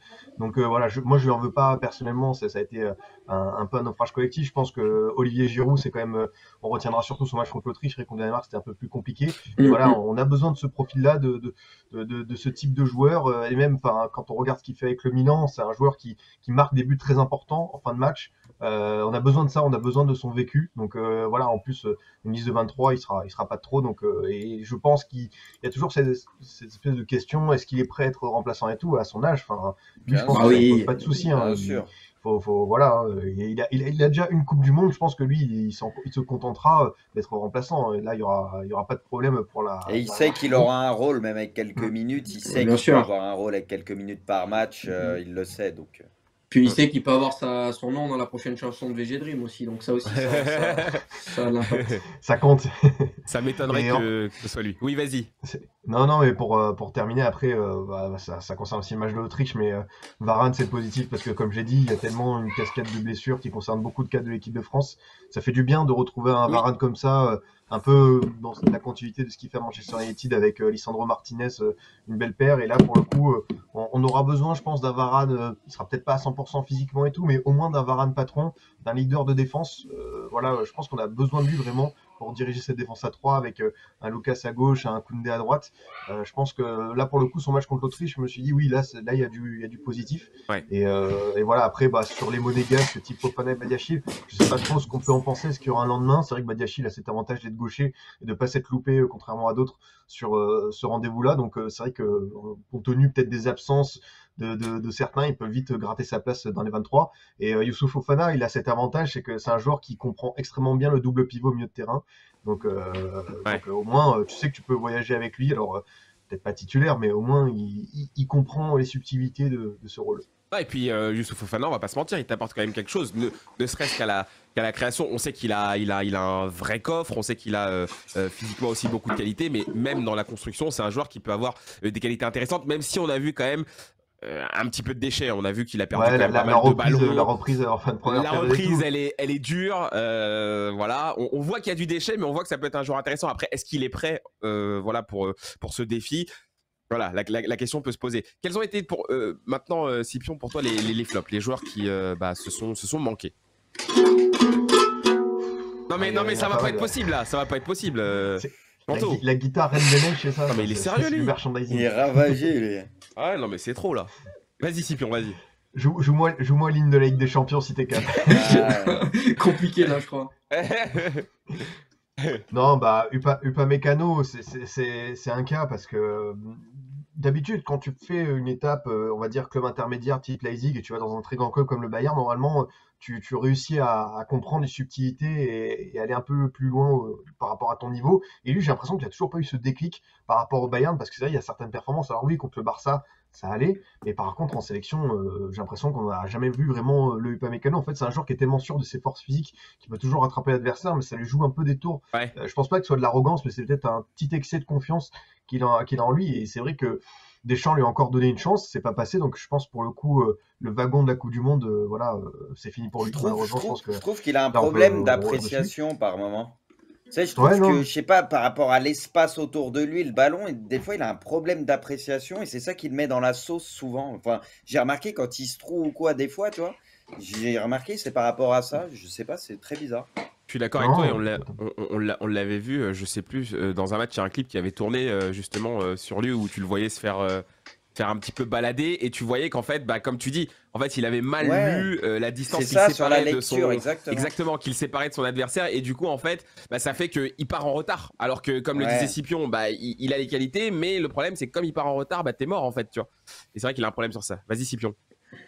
Non, mais je vais terminer après par un autre cadre d'équipe de France et ça fait un petit moment. Alors oui, des fois, il y a des petites résurgences comme ça, mais c'est Antoine Griezmann. Ouais. On sait qu'il sera titulaire à la Coupe du Monde, c'est le chouchou de Deschamps, c'est son patron, c'est son cerveau sur le terrain. Mais autant qu'il n'a plus, on va dire, ce petit truc en plus, qu'il n'a peut-être plus aussi ce coffre physique pour faire les efforts comme il le faisait à sa grande époque de l'Atlético. Et du coup, voilà, on sait déjà qu'il y a un embouteillage en attaque, on sait que ça se marche un petit peu dessus. Quid de Griezmann, quel rôle, quel placement, quelle responsabilité. Là, je suis un peu inquiet et je pense pas que Deschamps le mettra sur le banc pour Nkunku ou pour un type joueur d'Embouze. Je pense que malheureusement, il partira avec lui. Mais il faut réussir à trouver un petit peu cet équilibre parce que pour l'instant on n'y arrive pas et voilà. Après moi je suis pour que Griezmann récupère par contre les coups de pied arrêtés et que Mbappé arrête de vouloir tout faire parce que ça on va dans le mur. Ouais. Moi, si je peux, je vais aller très vite. Hein, si je peux donner mes tops un peu et flops. Alors, Badiachil, vous l'avez dit, mais j'ai beaucoup aimé. Et il y a quelque chose qui m'a beaucoup plu chez lui, c'est sa sérénité. J'ai trouvé très très calme en fait, que ce soit sur les deux matchs, même quand on prenait l'eau. Il est responsable aussi, un peu comme les autres sur les phases de coups de pied arrêtés, sur pas mal de moments où on a pris la sauce. Mais c'est vrai que j'ai quand même été surpris. Je m'attendais pas à ça de sa part. Donc, Badiachil, ça a été un gros point. Je sais pas s'il ira à la Coupe du Monde, mais en tout cas, j'ai beaucoup aimé. Varane, c'est rassurant de le voir à ce niveau-là parce que Varane, on sait très bien qu'il a des démons lui aussi. On sait qu'il y a des périodes où il peut être vraiment, où il peut passer à côté en tout cas des matchs et on l'a pas vraiment vu là, tu vois. C'est vrai que on l'a surtout vu contre l'Autriche où on n'a pas eu l'occasion de se faire bouger. Mais de le voir comme ça, de savoir qu'avec Manchester United ça se passe un peu mieux, et c'est quelque part assez rassurant. Et en autre point fort, en point positif, c'est Olivier Giroud. On va faire le sujet de la semaine sur lui là dans quelques secondes, mais c'est vrai qu'Olivier Giroud, et on l'a tous vu dans son jeu de remise, c'est toujours très précis et ça c'est fort. Tu compares avec un Mbappé qui sera dans mes flops, il y a de la continuité dans ce qu'il fait, en fait. Il va neiger demain. Ah ouais, non mais clairement, de toute façon, il va neiger demain. Moi je dis ce que je pense et voilà, et c'est vrai que Mbappé, là, moi, je pense qu'il y a des choses à dire sur lui, mais Giroud a été très propre et très très juste dans tout ce qu'il a fait, et ça j'ai beaucoup aimé. Donc ça a vraiment été un bon point, et je pense qu'il doit aller à la Coupe du Monde. Je pense que c'est clair et net, on a besoin de lui. Voilà, même s'il n'est pas titulaire, on a besoin de lui. Et pour les flops, Ferland Mendy, j'ai été déçu parce que Ferland Mendy, on sait qu'il a un vrai potentiel offensif et on l'a pas vu. On n'a pas vu un Ferland Mendy, on l'a vu à chaque fois déborder mais perdre les ballons, mal les transmettre, et ça c'est dommage parce que quand tu sais ce qu'il est capable de faire, et on l'a vu très souvent avec le Real Madrid, là clairement on a vu un joueur qui s'est un petit peu reposé sur ses lauriers. J'ai limite senti qu'il était même un peu frileux dans cette équipe. Après Hernandez offensivement, pour moi, à mon sens, on va me dire ça. Il est meilleur. Il est large au-dessus offensivement qu'un Mendy, à mon sens. Non mais le problème, le problème, il n'est pas là, Bruce. Il n'est pas de savoir si Hernandez est plus fort. Je le trouve pas extraordinaire. Je l'ai jamais trouvé incroyable offensivement, quoi. Mendy, des fois, il peut te faire un truc, mais il est équilibré un peu. Real, quand même. Ouais, il a montré des choses avec le Real. Moi, j'ai jamais trouvé impressionnant. Quand le même, Ferland Mendy que j'ai vu avec le Real, c'est pas ce Ferland Mendy là que j'ai retrouvé avec l'équipe de France. Et ce que je voulais dire, c'est que en fait, ça revient à ce qu'on disait au début, c'est que quand t'as pas tes titulaires derrière, ce que tu cherches, c'est avoir au moins l'équivalent. Tu sais que ce sera pas ils seront pas au même niveau, mais au moins avoir des joueurs qui t'amènent ce que tu recherches dans ce que tu fais déjà avec tes titulaires. Et je trouve que Ferland Mendy sur ce point-là a beaucoup manqué. Donc voilà. Moi, Jonathan Klaus, je le mets pas forcément dans mes tops. Je le mets pas non plus dans mes flops, mais je trouve que c'est un peu léger. Je trouve que c'est léger, même si son entrée contre le Danemark, elle a fait du bien parce que Pavard était perdu. Je pense que avec lui, on n'a pas ce qu'il faut. C'est un joueur qui peut apporter parce que c'est un joueur qui a certaines qualités, qui a du coffre, qui peut faire les allers-retours. Mais je trouve que même techniquement, même dans la provocation, je pense qu'il n'a pas ce que les meilleurs à ce poste-là ont, tu vois. Je pense que c'est pas suffisant, comme le disait Bruce tout à l'heure. Je pense que pour la Ligue 1, c'est parfait, mais pour l'équipe de France et pour le niveau international, il y a un manque. Et mon dernier flop, c'est Mbappé. C'est Mbappé, et vous le savez, moi j'aime beaucoup ce joueur. J'ai une grosse affinité pour lui, j'ai beaucoup d'affection pour lui. Mais il n'y a pas de continuité dans ce qu'il fait Mbappé. Et ça, c'est un vrai problème. C'est-à-dire que ce joueur-là, tout à l'heure, quand on disait qu'on est tous conscients de ses qualités, on est tous conscients que c'est un joueur extraordinaire. Mais le problème, c'est qu'il y a trop de déchets. C'est trop haché par ce qu'il va rater. Et malheureusement, pour un joueur comme ça, tu vas beaucoup plus voir ses défauts dans ce genre de match que ses qualités. Et ouais, mais Sabrac, on le découvre, Sabrac? Non, je te pose la question. Non, mais Braque, je te pose la question parce que moi, tu le sais que j'ai toujours une réserve sur Mbappé. Mais ce que je veux dire, c'est que là c'est un peu plus prononcé depuis là, quelques semaines ou ce que tu veux. Ces derniers temps, on sent qu'il est dans une période, des fois il alterne, il est un peu plus égoïste, un peu moins égoïste sur le terrain. Mais à mon sens, Mbappé, devant le but, parce que j'ai l'impression qu'il y en a, ils découvrent que Mbappé, il lui en faut plusieurs. Ça sera jamais, j'ai l'impression, le joueur ultra clinique. Il peut te mettre des buts, mais il a besoin d'occasion quand même. Tu sais qu'il peut en vendanger aussi, tu vois. Ça, pour moi, c'est un classique. Et le côté un peu égoïste, enfin, ça, c'est à mon sens, c'est pas une découverte. Plus on lui a donné de l'importance quand il était insouciant au début pour la première Coupe du Monde, c'était pas le même Mbappé. C'était pas encore, tu sais, le joueur qui explosait et tout, tu vois. Là, depuis qu'il a explosé l'après-Coupe du Monde, avec l'importance qu'on lui donne, les pleins pouvoirs qu'on lui donne, que tout le monde lui mange dans la main, qu'il peut tout faire, tirer les coups de pied, arrêter les machins et tout, petit à petit partout, c'est aussi la faute de tout le monde. Moi, c'est ce que je dis depuis. C'est pour ça que ça ne me surprend pas, parce que Mbappé, il veut tout faire. Et c'est ce que je disais exactement la dernière fois. Il me fait penser, tu sais, il veut faire du Messi, du Neymar, par exemple, au PSG. Il veut faire des trucs, mais là où c'est pas le meilleur. Tu vois, il veut être le meilleur dans tous les domaines, mais il faut qu'il se focus plus sur ce qu'il sait faire, être plus altruiste. Et puis voilà, les autres, laisse-les faire ce qu'ils savent faire. Le problème, c'est qu'il veut trop s'accaparer les choses. Mais ça, plus le temps passe, l'évolution, enfin, moi, ça me surprend pas parce que c'était parti pour ça, ça se voit. Plus il prend de l'importance et tu le vois, il veut tout s'accaparer. Non, Donc mais c'est pour ça que c'est. pour moi, c'est des problèmes. On l'a vu à l'Euro. C'est pour ça qu'à l'Euro, je le sentais moyen, cette histoire déjà. Je sentais comment ça allait se passer. Et on n'a Et pas là, résolu ce problème. On n'a non, pas on ne l'a résolu ce pas problème parce résolu. qu'il retire les corners, voilà, enfin, Voilà. il s'accapare certains rôles et voilà, ça va peut-être encore poser problème. Voilà. Quand Benzema sera de retour, tout ça, il y aura un embouteillage encore une fois. Non, mais Exactement. après moi, ce que je juge là, c'est sur le moment. J'entends, hein, j'entends tout ce qu'on peut dire sur lui. C'est vrai que, bah, évidemment, sur son attitude sur le terrain, il peut être un autre. Là, il y a trop de choses qui vont pas dans ce qu'il fait sur le terrain. Mais moi, vraiment, je veux m'appuyer sur ce qu'il fait et sur ce qu'il fait techniquement, même, je dirais même mécaniquement. Il y a des trucs sur lesquels Mbappé, il faut vraiment qu'il épure son jeu parce qu'il veut parfois tenter des choses. Je vais pas revenir sur les frappes qu'il a mis, sur Les les frappes centres de qu'il loin. a. Ah ouais, les centres qu'il a mis, même les frappes de loin. Ouais, en fait, il tente trop de trucs qu'il ne devrait pas tenter. Il devrait vraiment simplifier ce qu'il fait sur le terrain parce que le problème, c'est que ces déchets-là, on va retenir que ça finalement pour un joueur qui est censé être de son calibre, en tout cas pour un joueur qui est censé se revendiquer d'un calibre des tout grands. Quand il y a autant de déchets, eh ben, je suis désolé, ça se voit trop et ça vient ternir le tableau à la fin. Donc, je pense vraiment qu'il va falloir qu'il se remette en question. Je ne sais pas s'il en est capable. Je ne sais pas s'il y a des gens autour de lui qui seront capables de lui parler. Moi, je continue d'apprécier ce joueur, mais vraiment, quand tu regardes ses matchs, il y a trop de trucs qui vont pas. Il y a trop de trucs qui cassent tout, quoi. Donc voilà, il fait partie de mes flops et j'espère que ça changera d'ici la Coupe du Monde. Je sais pas, mais pour l'instant, en tout cas, ouais, ça me fait un peu peur, quoi. Ça me fait un peu peur. Donc voilà. Attends, il y Je a sais pas si vous voulez quelqu'un, donner il y a vos quelqu'un, avis aussi sur juste, Mbappé, non, il y sur a toi et quelqu'un Quentin. qui disait, alors moi je suis pas un homme des stats, parce que les stats, on en fait un peu ce qu'on veut et ça veut tout dire et rien dire, mais peut-être c'est vrai. Il y en a un, il dit statistiquement, Mbappé est le joueur le plus réaliste au monde en termes de but, tir, égalité avec Lewandowski. Alors je sais pas si c'est vrai, mais en tout cas, si c'est vrai, Mbappé c'est aussi le joueur qui se crée le plus d'occasions et qui a le plus de liberté pour finir. Parce que très souvent, il part de derrière, il est tout seul devant le but, il est dans des très très bonnes conditions. Donc si jamais c'est vrai, les gars, je suis désolé, il a beaucoup d'occasions où il est dans de bonnes conditions. Et sur ça, pour moi, il y a un taux de déchet qui est trop élevé à mon goût. Donc la stat, elle est ce qu'elle est. C'est faux. Ok, bon, bah, c'est fake.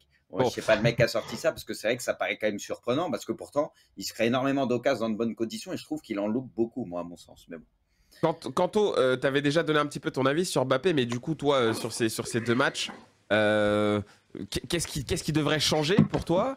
Ou est-ce qu'on devrait l'utiliser différemment? Est-ce qu'on devrait lui donner d'autres consignes? Qu'est-ce que t'en penses de tout ça, toi? Bon, ce que j'en pense, c'est que c'est un joueur de profondeur et quand je le vois sans arrêt dézonner, c'est quand même un aveu de faiblesse par rapport au reste de l'équipe de France. Si lui est obligé de venir chercher des ballons dans le rond central, or, quand je vois l'effectif de l'équipe de France, je me dis que bon, on a des joueurs qui sont a priori pas trop manchots avec le ballon. Je crois que Chouameni est pas trop nul au foot et que Kamavinga c'est pareil, ils sont pas trop mauvais au foot. Donc j'ai un peu du mal à comprendre pourquoi il y a sans arrêt ce besoin de venir dézonner. Euh, non, je suis d'accord avec tout ce qui a été dit. Écoute. Après, je pense pas qu'il y aura embouteillage pour les penalties et pour les coups francs. Il y a un mec qui va être ballon d'or et je pense qu'il doit tout avoir tout simplement et qu'il n'y a pas débat avec ça. Comme il a dit, hein, tu veux être titulaire triplé, bah, tu veux tirer les pénaltys, ballon d'or. Non, mais c'est les Benzema, forêts c'est d'Empordor, Benzema et la loi du Grisou. talion.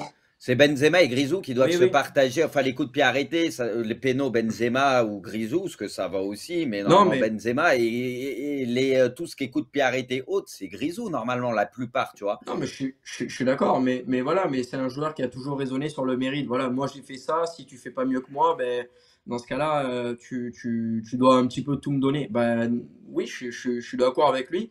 Maintenant, voilà, il y en a un qui, comme je l'ai dit, dans l'équipe va être Ballon d'Or. Donc Benzema, j'ai du mal à voir comment Kylian Mbappé va pouvoir contester un penalty ou un coup franc à Karim Benzema, ou alors ça serait preuve d'un ego encore une fois Enfin, surdimensionné. Sauf que il a contesté des pénaux à Neymar, qui est le meilleur tireur au monde peut-être en ce moment. Donc à partir de là, bon, ouais, c'est possible. après, Bah non. après, non, mais je suis d'accord avec toi. Après, on sait que tout ça, il y a des raisons contractuelles derrière tout ça par Oui, rapport à son mais prolongation, où on lui a vendu un truc qui, derrière, sur le terrain, est plus difficilement applicable. Ça, c'est encore une autre affaire. Mais même si sur le papier, oui, je suis d'accord avec toi. On sait que l'entente avec Benzema est a priori pas trop mauvaise, hein. Ils avaient envie de jouer ensemble en équipe de France. Là, c'est chose qui va être faite. Mais non, vous avez dit tout ce que vous avez voulu dire. Et je suis d'accord avec vous sur absolument tout. Et je redis encore une fois, Kylian Mbappé, on est dur avec lui. Pourquoi? Parce qu'il a la prétention de devenir l'un des meilleurs joueurs du monde. Et que lorsque l'on veut devenir le meilleur joueur du monde, dans ce cas-là, il faut accepter que les gens soient plus critiques avec toi. Et quand on le critique, c'est pas simplement pour dire oui, lui, il est nul. On le sait tous qu'il n'est pas nul. On sait tous que c'est un joueur incroyable et un joueur exceptionnel. Maintenant, attention au dépassement de fonction. En faire un petit peu, c'est bien. Pour être un joueur généreux, en faire trop, c'est pas bien. Parce que comme il y a un célèbre dicton qui le dit, ta liberté commence là où s'arrête celle des autres, c'est aussi valable pour le foot. Ouais, non, mais c'est vrai, C'est beau. c'est très bien dit. En tout cas, il va falloir qu'il se canalise, hein. Je pense que ça va être important pour la suite, mais le chemin qu'il prend en ce moment, c'est pas le bon. C'est clairement pas le bon et il faudra qu'il y ait un truc qui change, quoi. Ça, c'est sûr. Messieurs, parlons maintenant d'Olivier Giroud. C'est le sujet de la semaine parce que Olivier Giroud a, on peut tous le dire, marqué des points, je pense. Il a prouvé qu'il pouvait encore être utile à cette équipe de France sur pas mal d'aspects, même dans un rôle en tout cas de super sub, de joueur sortant du banc. Est-ce que pour vous, Didier Deschamps, déjà première question, doit amener Olivier Giroud à la Coupe du Monde? Et deuxième question, quel rôle est-ce que Olivier Giroud pourrait avoir dans cette équipe de France? On commence avec toi, Scipion. Ouais, bah moi, je crois que j'ai déjà dit que j'étais vraiment partisan du fait de le prendre pour cette compétition. Il n'y a pas trop de doute là-dessus par rapport à son profil unique, par l'équipe de France. On l'a dit d'ailleurs que au niveau des cadres du vécu dans ce vestiaire, il a manqué peut-être un peu d'âge, un peu de bouteille, et je pense qu'Olivier Giroud peut vraiment remplir ce rôle sans trop de soucis. Quel rôle? Bah forcément, par rapport au vécu, au statut des trois autres, ça va être très compliqué, je pense. Par contre, il y aura d'autres schémas. Giroud peut rentrer, peut être voilà, une sorte de super sub, et de temps en temps il le fait à Milan, donc voilà, c'est vrai qu'il y a quelques absents, donc il a un peu plus de temps de jeu. Puis on n'est là, pas en à l'abri Italie. d'une blessure aussi en vrai. Hein. Non, mais c'est ça, Tu c'est vois. qu'à tout moment il peut se retrouver là. Et il y a certaines configurations tactiques des équipes qui mettent le bus et tout, où ce sera plus compliqué de faire le jeu. Par contre, long ballon, déviation de Giroud de la tête, c'est vrai il peut remplir ce rôle. Et moi je pense, je suis persuadé que Giroud peut vraiment aller sur le banc. Je le répète, hein, parce que ça semble des fois poser problème dans la tête à Didier Deschamps, parce que là, il a fait ses matchs, mais c'est absolument pas C'est sûr une qu'il soit au excuse, Qatar. ça, Scipion. Non, pour moi, Deschamps, il n'est pas vrai sur ça. C'est une excuse bidon, ce qui nous a servi, non? Tu penses pas? Moi, je le vois comme ça. Hein. Je sais pas, je pense qu'il fait tellement attention à l'équipe de son groupe que même un Giroud, tu Ah, vois, mais il tu le pourrait sais qu'il a un bon l'écarter état pour. d'esprit. Tu vois ce que je veux dire? Je pense que Ah Giroud, non, mais moi aujourd'hui, j'en suis convaincu aussi, Deschamps, il mais le sait très bien moi qu'on le aussi met je sur le comprends pas banc. pourquoi il a cette Ouais. réflexion-là par rapport au fait que Giroud voilà, aille sur le banc tranquillement. Mais oui, enfin, forcément, moi j'ai envie de voir un Giroud faire cette dernière compétition, parce que je pense qu'après peut-être pour l'Euro sera compliqué.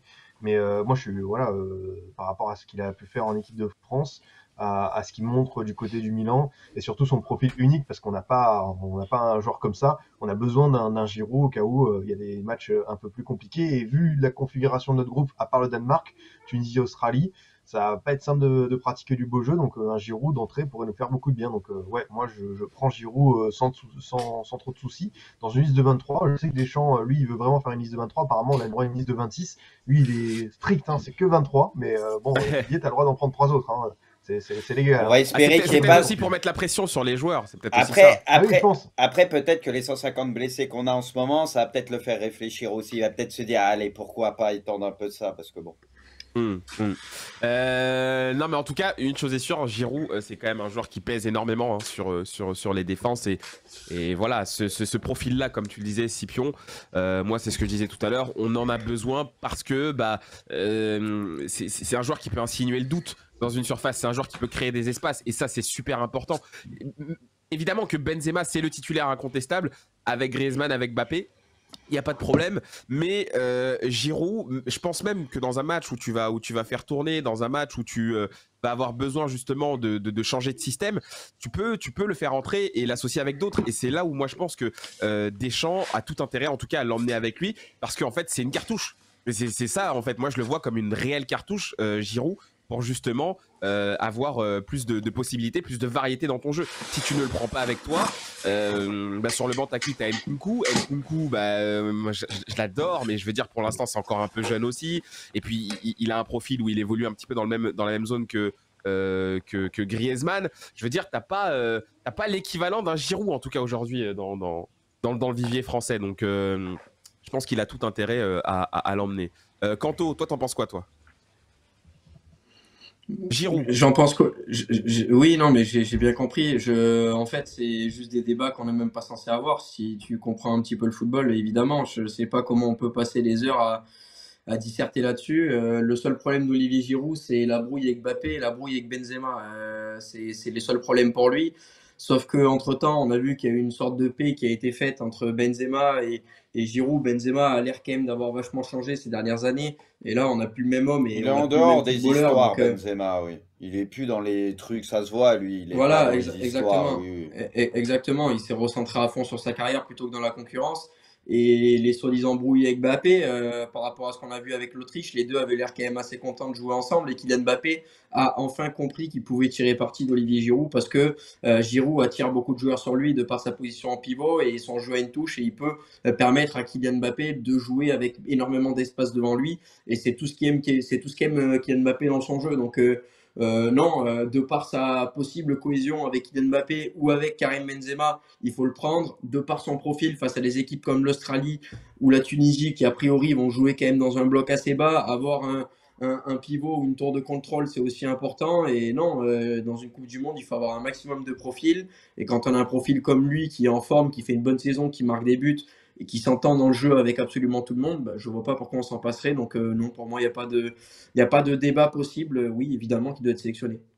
Alors, il faut quand même dire, paraphraser un petit peu Didier Deschamps. Lui, pour l'instant, il dit que clairement, il n'y a rien qui assure que Giroud soit à la Coupe du Monde. Et à la base même, Non, mais Deschamps il était prêt l'a dit. à se passer d'Olivier Giroud. À l'heure À la actuelle, base. il Russe. est à la Coupe du Monde pour la bonne et simple raison que la dernière fois, il a dit, en tout cas en ce moment, il fait tout ce qu'il faut pour être à la Oui. Coupe du Monde. Il a dit, j'ai pas dit que je le prendrais pas, j'ai pas dit que je le prendrais. Il Voilà. a fini par, mais en ce moment, il fait tout pour y être. Donc à partir de là, si tu lui entre les lignes, bon. Après, moi, Deschamps, je l'ai perdu depuis quelques temps. Il a perdu le fil. C'est plus lui le patron, à mon sens. Et ça se ressent sur certains trucs sur le terrain. Et ça a été le cas notamment avec Giroud, ça en fait partie. Et Giroud, je pense que dans l'esprit de Deschamps, au début, s'il n'y avait pas eu certains trucs, il aurait tout le temps été là, il aurait toujours compté sur lui. Il s'est passé des choses. Et derrière, ça l'a plus fait hésiter qu'autre chose. Alors derrière, il nous sort les excuses bidons, il ne veut pas être sur le banc, machin. Il s'en bat les couilles, Giroud, à l'heure actuelle. Il veut juste être dans la liste. Et puis voilà. Donc voilà, je trouve que Deschamps a pas mal changé. Avant, c'était carré, que t'aimes ou t'aimes pas. Tu savais exactement ce qu'il faisait Deschamps et pourquoi il le faisait. Et je trouve que ces derniers temps, cette notion, le bien du groupe ou ce que tu veux, ça a un peu changé. Pour moi, il a perdu le fil depuis quelques temps. Mais bon. Comment tu l'expliquerais, toi, ça, Scipion? Pourquoi quel est ton avis là-dessus? Parce que c'est vrai que nous, on en a déjà beaucoup parlé, mais toi, t'en penses quoi de Deschamps à la tête de cette équipe? Est-ce que toi, tu penses vraiment qu'il a perdu la main sur cette équipe? Ou est-ce que tu penses que il fait quand même encore du Deschamps et qu'il est encore dans sa gestion à lui, même si il a quand même des difficultés? Non, mais c'est clair, pendant, on va dire, 8 ans, on l'a connu avec ses certitudes à la tête de l'équipe de France. C'est quelqu'un qui changeait très très peu de système, de joueurs, de groupe, d'équilibre. Et en fait, depuis... alors, ce que je veux dire, c'est pas contre Benzema, mais c'est depuis qu'il a rappelé Benzema, en fait, ça a été un peu un jeu de domino. Parce que Benzema, quand il le rappelle, en fait, c'est après les matchs de mars, je sais pas si vous vous en souvenez, 2021, qui sont extrêmement difficiles au niveau de la production offensive de l'équipe de France. En fait, il se rend compte qu'il est dos au mur et tu peux pas faire sans Benzema en fait. Il est Il avait obligé. même appelé Lacazette, il me semble, non, à l'époque. Hein. Non, Lacazette, ça fait depuis son doublé contre l'Allemagne, mais je sais plus qui. Peut-être que le chat retrouvera, mais peut-être un Pléa ou un Martial, quelque chose comme ça. Et en Ouais. fait, ça n'avait pas du tout marché. Et là, du coup, on a le retour de Benzema. Et depuis, en fait, il s'est passé ce qui s'est passé, mais indépendamment de Benzema, je pense notamment sur son groupe, je pense à Coman qui l'engueule contre la Suisse parce qu'il veut le sortir et le joueur Ah finalement Ouais, reste. Tu vois, ça, on l'avait jamais vu passer. Et après, bah, forcément, le tâtonnement tactique, je pense que ça a aussi un impact sur ce Deschamps qui perd la main, le système à 3 qui a performé durant le Final Four avec des Nations, mais qui après a été beaucoup plus mis en difficulté. Et finalement aussi, les relais, ces joueurs sur le terrain, ces cadres qui ont des problèmes à la fois physiques, à la fois sur le plan personnel comme Paul Pogba. Donc tout ce petit truc depuis 1 an et demi, ça fait qu'on a un Didier Deschamps qui est plus vraiment ce coach impérial qui vraiment domine son sujet. Alors je pense qu'il a quand même quelques idées sur où est-ce qu'il va par rapport à son groupe, par rapport à son système tactique. Mais par contre, ce que je dis, c'est que moi je m'attends forcément à ce qu'il change de système au cours de la compétition. Je pense vraiment qu'il sera un peu versatile et qu'on aura encore un basculement. Est-ce que les joueurs sont prêts à vivre ça? Je sais pas, mais c'est vrai que ça fait bizarre de voir un Deschamps avec un entraîneur qu'on savait avec autant de conviction, qui était aussi sûr de lui, basculer. Enfin voilà, tout à l'heure on a parlé de choses comme ce fameux milieu de terrain qui bloquait le couloir gauche à la Matuidi, à la Rabiot, à la Lemar. Là pour le coup ça fait très longtemps qu'il le fait plus. Voilà, j'ai pas envie de dire ramenez-nous Dédé avec ses convictions, parce que moi j'étais content qu'on tente la défense à 3 par rapport à des profils comme Théo Hernandez et tout. Je pense que c'était le moment, et même on l'a pas dit, hein, mais Ouais, mais Hernandez, dans la def à 4, il est bon. Tu vois, dans une def à Ah oui, non, mais 5, ça, je suis en d'accord. piston, il peut être très bon. Mais le truc, c'est que là où je te rejoins, si tu regardes, il y a très peu de joueurs qui ont l'habitude d'évoluer dans un système à 3. Tu vois ce que je veux dire? Tu sais, Ah du non, coup, mais il y a aussi c'est- ce problème de repère. Les matchs en équipe de France, t'en as un tous les 10 ans. Tu sais, il y a des mecs, ils n'ont pas l'habitude aussi du système. Donc, le temps que tu recommences, bah, ça se trouve pendant la Coupe du Monde, tu vois. Au début, ça va commencer timidement et petit à petit, avec l'enchaînement et tout, tu vois, avec des matchs répétés là en peu de temps, peut-être qu'on va avoir une petite évolution. Mais là, tu as le sentiment qu'il n'y a pas eu de grande progression à ce niveau-là, tu vois. Non, mais tout ce qu'on avait pu construire Ouais. en termes un peu d'euphorie, le Final Four de la Ligue des Nations, la victoire, ça a disparu. Même le 8-0 contre le Kazakhstan et tout, on s'est rendu compte que quand on était dans une adversité avec la Croatie et le Danemark, on n'était plus vraiment au niveau, qu'on avait Oui. plus ces fameux ressorts. Et juste où je terminais sur Coman Piston, voilà, tu vois, par exemple, il a tenté Coman Piston, Ouais, je ouais. trouvais ça bien contre des petites équipes et tout. Ça, c'est un Deschamps qui n'aurait jamais fait ça il y a 4 ans.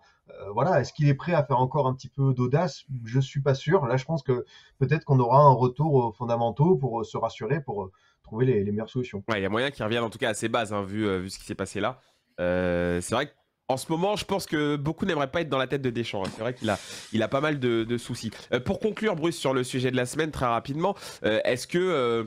alors, on a compris qu'on était tous pour le retour de Giroud en équipe de France. Le chat aussi, 92% du chat veut le retour de Giroud et pense que Giroud sera à la Coupe du Monde.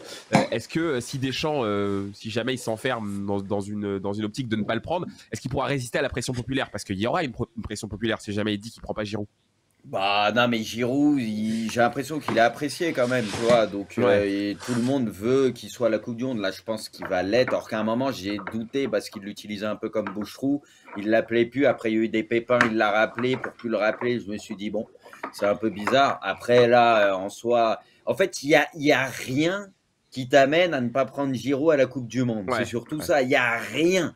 Il n'y a aucune raison, Il n'y a aucune raison. Donc, il faudrait qu'il nous sorte une vraie raison plutôt que de nous dire qu'il ne veut pas être sur le banc, alors que Giroud nous dit que lui, ça ne le dérange pas plus que ça, qu'il est prêt à accepter ce rôle, etc. Donc, en fait, c'est ça. C'est pour ça que là, maintenant, s'il ne le prend pas, bah, je voudrais des vraies raisons et pas des raisons bidons, parce que, comme je viens de dire, tout amène à le prendre. Donc voilà, il faut absolument le prendre, et puis voilà, terminé. Normalement, il ne devrait pas y avoir de débat, comme a dit Kanto. Il n'y a aucun débat, normalement, là-dessus. C'est pour ça que c'est dur à piger, cette histoire. Ouais, bah après, c'est les éléments qu'on a, hein. On essaye de les analyser, dur, de les comprendre. Alors, bon, au début, je vais pas vous mentir, à la base, il devait y avoir un jingle pour le sujet de la semaine, mais comme c'est une émission remote un petit peu particulière, je l'ai un peu zappé, mais vu que le jingle a été personnalisé, on va quand même le mettre en fin de sujet. Du coup, jingle, sujet de la semaine terminé. Ça y est, je t'ai dit, Nex, je confonds pas le karting, la F1 et le karting. Ah oui, tu... Alors Poineau, tu m'as fait mettre un jingle juste pour ça, c'est tout. Mais il est où ton jingle? Il m'a dit qu'il y avait un jingle qui était drôle et tout, mais tu te fous de moi en fait. Je l'ai même pas vu.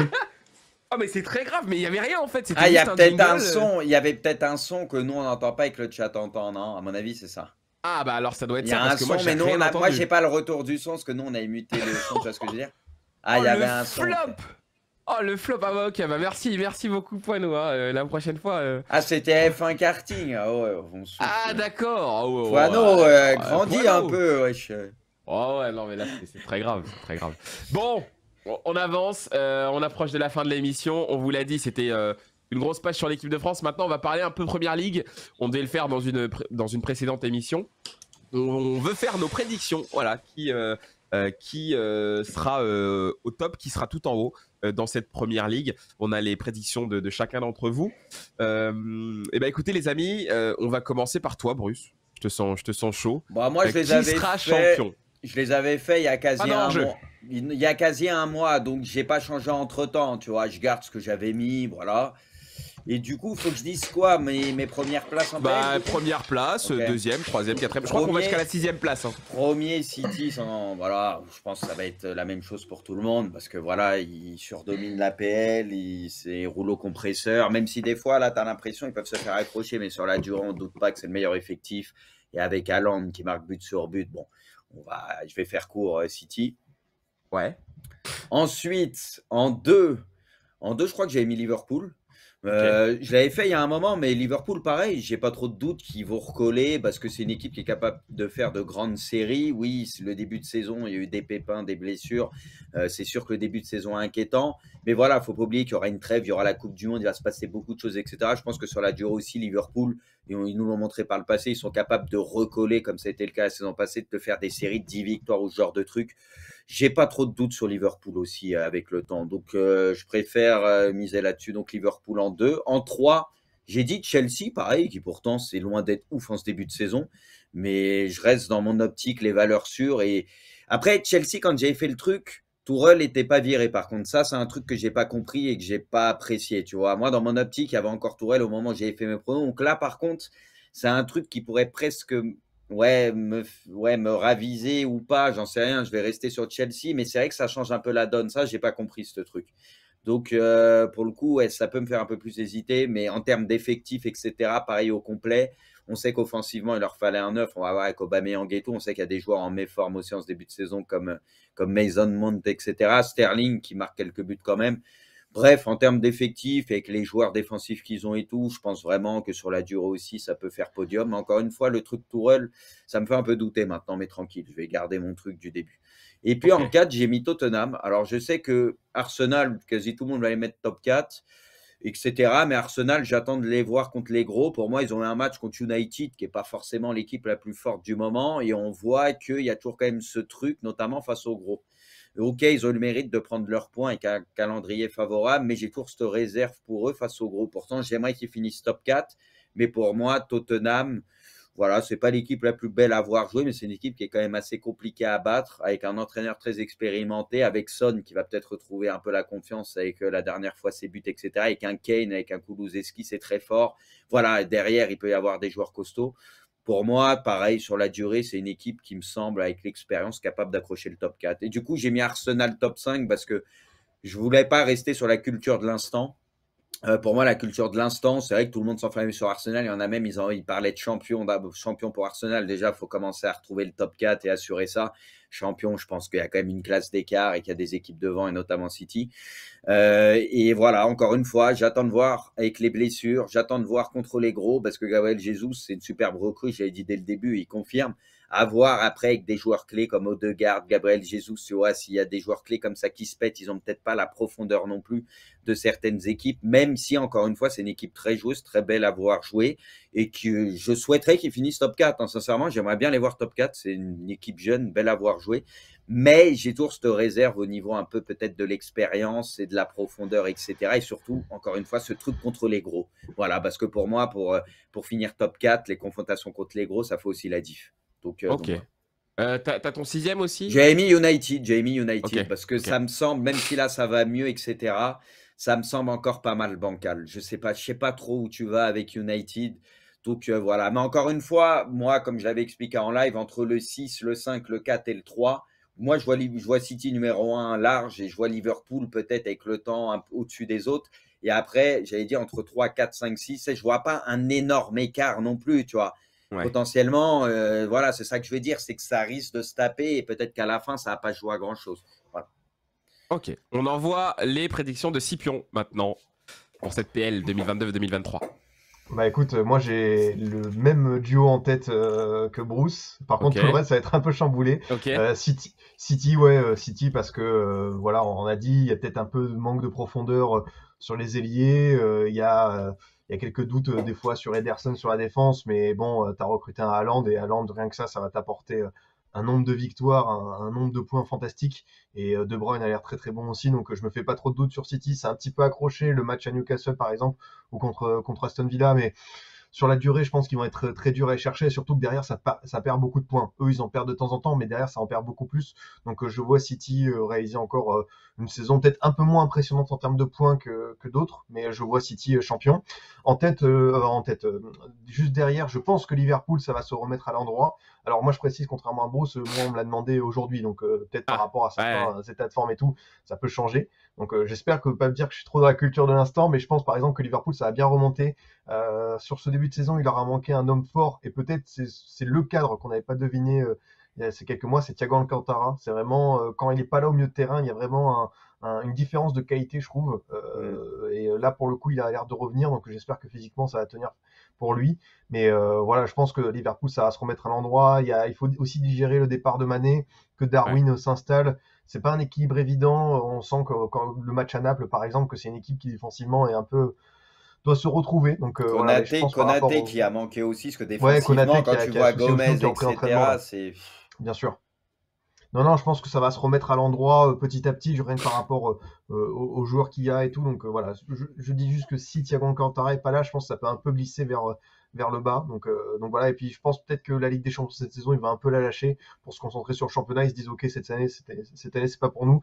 Par contre, PL on y va. Juste derrière, je crois que j'ai mis Arsenal.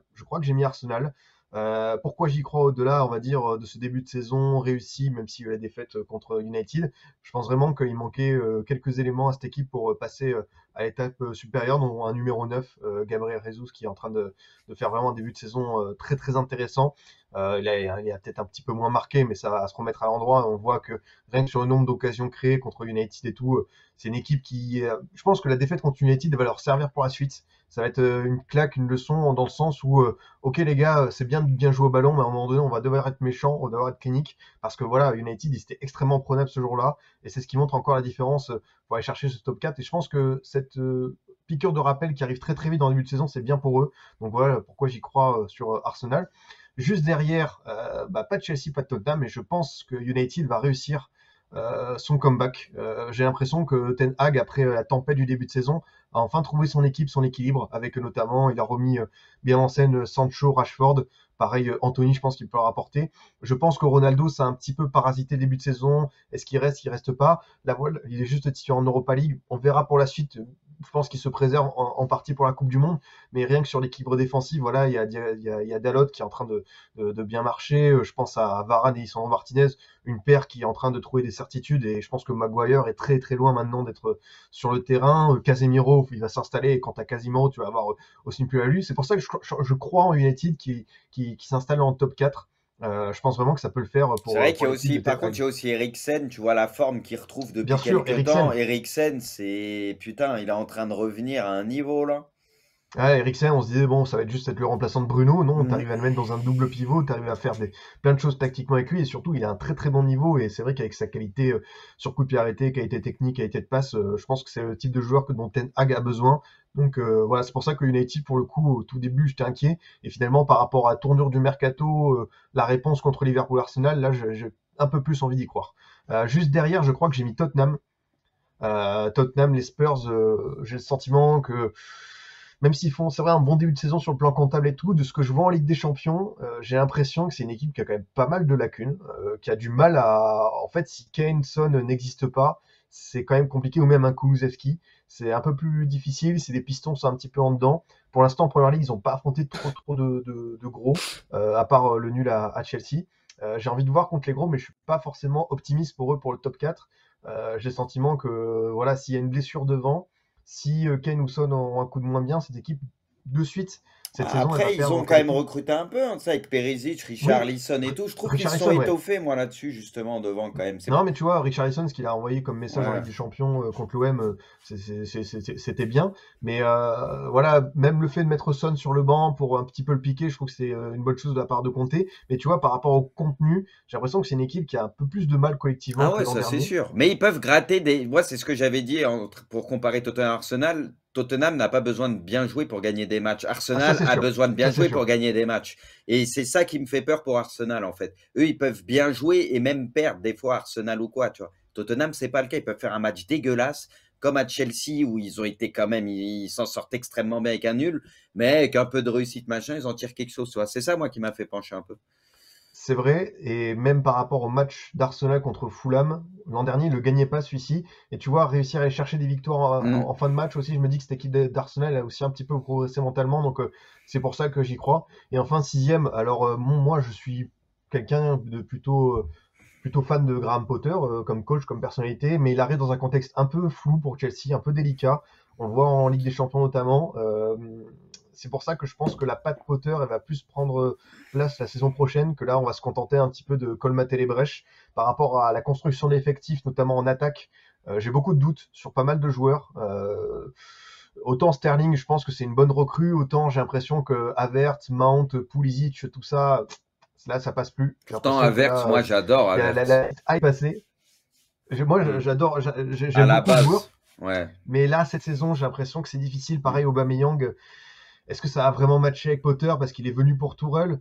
En fait, vraiment, ce séisme de Tourelle, si Tourelle était resté, je pense qu'il aurait été capable de redresser le navire. Là, je pense pour Potter, ça va être un peu plus compliqué. Mais j'ai envie de voir vraiment Potter qui fait son mercato, qui fait son équipe d'ici plusieurs mois. Donc peut-être une saison un peu de transition pour Chelsea. Ok, bah merci, merci Scipion, c'était bien analysé tout ça. On note et puis bien sûr vous retrouverez la vidéo de nos prédictions Première Ligue en replay sur YouTube, hein, on isolera le moment, comme ça bah, à la fin de la saison on pourra faire nos comptes. Quanto, on se tourne vers toi, du coup, tes prédictions, est-ce que tes prédictions se rapprochent de ceux de Bruce ou de Scipion? Plus de Bruce, hein, me semble-t-il. Ouais. On a pas mal de points communs, donc ça va aller un petit peu plus vite parce que je vais pas répéter les mêmes choses, mais Vas-y, abrège, évidemment. Kanto. Il fait Ouais, faim, voilà, non, comment mais ça abréger? évidemment qu'il y a une équipe qui se détache au milieu de tout ça, ça reste quand même Manchester City, hein. Pour le titre de champion, ça semble quand même assez évident. En deuxième place, me semble-t-il, j'ai continué à suivre Bruce en me disant que Liverpool fait pas un bon début de saison, mais que petit à petit, la machine va se remettre en marche et quoi qu'il arrive, ce sera une des équipes les plus régulières de Première Ligue. En cette troisième position, me semble-t-il que j'ai encore la même chose que Bruce, puisque j'ai mis Chelsea avec une équipe qui a été perturbée, avec le départ de Tuchel et un début de saison un petit peu en demi-teinte, mais finalement, je pense que c'est la même chose. Petit à petit, l'équipe va se remettre sur les bons rails. Quatrième place, c'est là où il y a la différence et la divergence avec Bruce, c'est que le bon début d'Arsenal m'a plutôt emballé pour le moment. Ça fait quelques années qu'ils recherchent ça. Je pense que c'est le bon moment. Ils ont raté d'assez peu finalement la saison dernière. Cette année, il y a eu des renforts avec Jesus et notamment Saliba qui est venu apporter aussi quelque chose dans le secteur défensif. On a vu qu'en plus il marque, donc ça va faire beaucoup de bien à cette équipe d'Arsenal. Cinquième position, bon ben voilà, je les ai mis ici, plutôt d'accord pour dire qu'il y a encore cette inconstance et que même s'il y a un peu plus d'équilibre qui a été trouvé par le coach, malgré tout, c'est une équipe qui va lâcher des points par-ci par-là toute la saison et c'est pour ça que je la vois cinquième. Et voilà, j'ai mis en sixième Tottenham, mais on sait que bon, je suis pas le plus grand fan de cette équipe-là, et rien à voir avec le fait qu'il soit dans la poule de Tout ça parce que Olympique de Marseille. Richarlison, il vous a puni. Exactement. Non, mais je sais que non, je crois sincèrement pas à cette équipe, donc je les ai mis en sixième place. Le jeu ne me convainc pas, donc voilà. Ah, moi, Braque, on t'entend T'es pas. mute. T'es mute, je crois. Ah pardon, je me suis muté parce qu'en fait j'étais en train de tousser, je pense c'est pour ça. Tu nous as remis United en champion, Braque? Non, je suis pas allé jusque là. Mais je préviens que attention, mes prédictions sont un petit peu YOLO et en même temps avec du fondement. Je vais m'expliquer. Donc si derrière vous avez envie de m'insulter, libre à vous. Alors le champion, j'ai mis comme tout le monde City. Compliqué, encore une fois, sur toute la durée d'une saison, de lutter avec cette équipe-là. Trop de certitude, trop de talent, trop de tout, en fait. Il y a pas grand-chose qui manque à City. De toute façon, City, moi, je les jugerais plus sur la Ligue des Champions. C'est là où vraiment, je pense qu'ils sont pas encore arrivés au bout de leurs idées, mais ça va peut-être pas tarder. Donc voilà, City champion, il n'y a pas de doute. Cette année, j'ai pas totalement fait le hipster parce que j'ai mis United en deuxième position. Je les ai mis deuxième parce que, en vrai, Attends, c'est pas... tu les c'est pas- adores, hein, l'année c'est- dernière champion, là, tu les aimes. C'est pas complètement dénué de sens parce que cette équipe, je vous jure qu'elle est en train de se retrouver, cette équipe. Et je pense que si vraiment elle active et qu'elle sort et qu'elle lâche tous les chevaux, cette équipe peut vraiment être dans la discussion. Je le dis. En fait, je pense depuis plusieurs années que United est de retour, que United est sur le retour parce qu'on sait tous que ça allait pas bien. Mais là, Mais tu les comme as l'a dit trouvés Sylvian tout à incroyables l'heure, sur les derniers matchs, Braque? Même s'ils ont pris Pas- les points, moi je les trouve pas incroyables. pas hein. incroyable, mais une saison, c'est long. Et Ten Hag, t'inquiète Ouais. pas que le mec il bosse. Hein. T'inquiète pas que le mec il bosse. Il est en train de trouver les automatismes entre ses joueurs. Il faut aussi qu'il apprenne à connaître encore mieux ses joueurs. Il y a plein de trucs en fait qu'il doit régler, mais je pense que ça va venir. Je vois du mieux en tout cas. J'ai eu très peur en début de saison avec les résultats catastrophiques qu'ils ont eu face à Brentford, Moi j'ai Brighton et toujours compagnie. peur pour eux. hein. Mais j'ai moins peur, voilà. En fait, j'ai moins peur. J'ai moins peur pour United. Donc voilà, United deuxième. Troisième, Liverpool. Moi, je suis pas si sûr que Liverpool va se relever. Moi, je pense que cette saison va être très compliquée pour ce Liverpool-là. Certes, les cadres vont revenir. Certes, ça ira mieux, mais de ce qu'on voit en ce moment, Liverpool, ça respire pas la sérénité.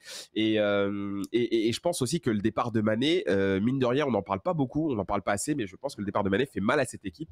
Parce que c'est un joueur qui apportait mine de rien un certain équilibre, aussi bien offensivement que défensivement. C'est un joueur qui défendait beaucoup et je sais pas s'ils ont trouvé voilà le pendant en fait après son départ. T'as Luis Diaz qui est exceptionnel, bien entendu, c'est un énorme joueur, mais moi je pense que son départ leur fait du mal et je sais pas, je sens une saison un peu bizarre pour Liverpool, donc je les mets quand même troisième, c'est pas non plus catastrophique. Quatrième, Arsenal, j'aime beaucoup ce que je vois, j'aime beaucoup le jeu proposé en ce moment. On a déjà eu le débat avec Bruce il y a quelques émissions de cela, mais moi je pense que justement le regain de forme et le regain en termes de niveau de jeu d'Arsenal va lui permettre d'aller chercher des points là où elle en perdait énormément dans les saisons passées. Il y avait un problème mental aussi, c'est sûr.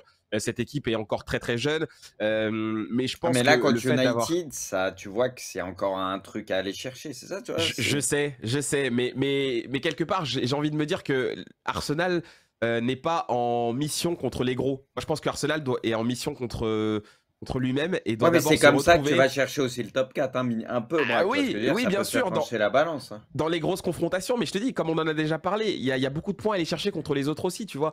Donc, certes, contre les gros, je pense que pour l'instant, il y a encore beaucoup de travail. Mais je pense que au bout du compte, Arsenal peut réussir à accumuler assez de points pour accrocher le top 4. Je pense qu'ils en sont capables.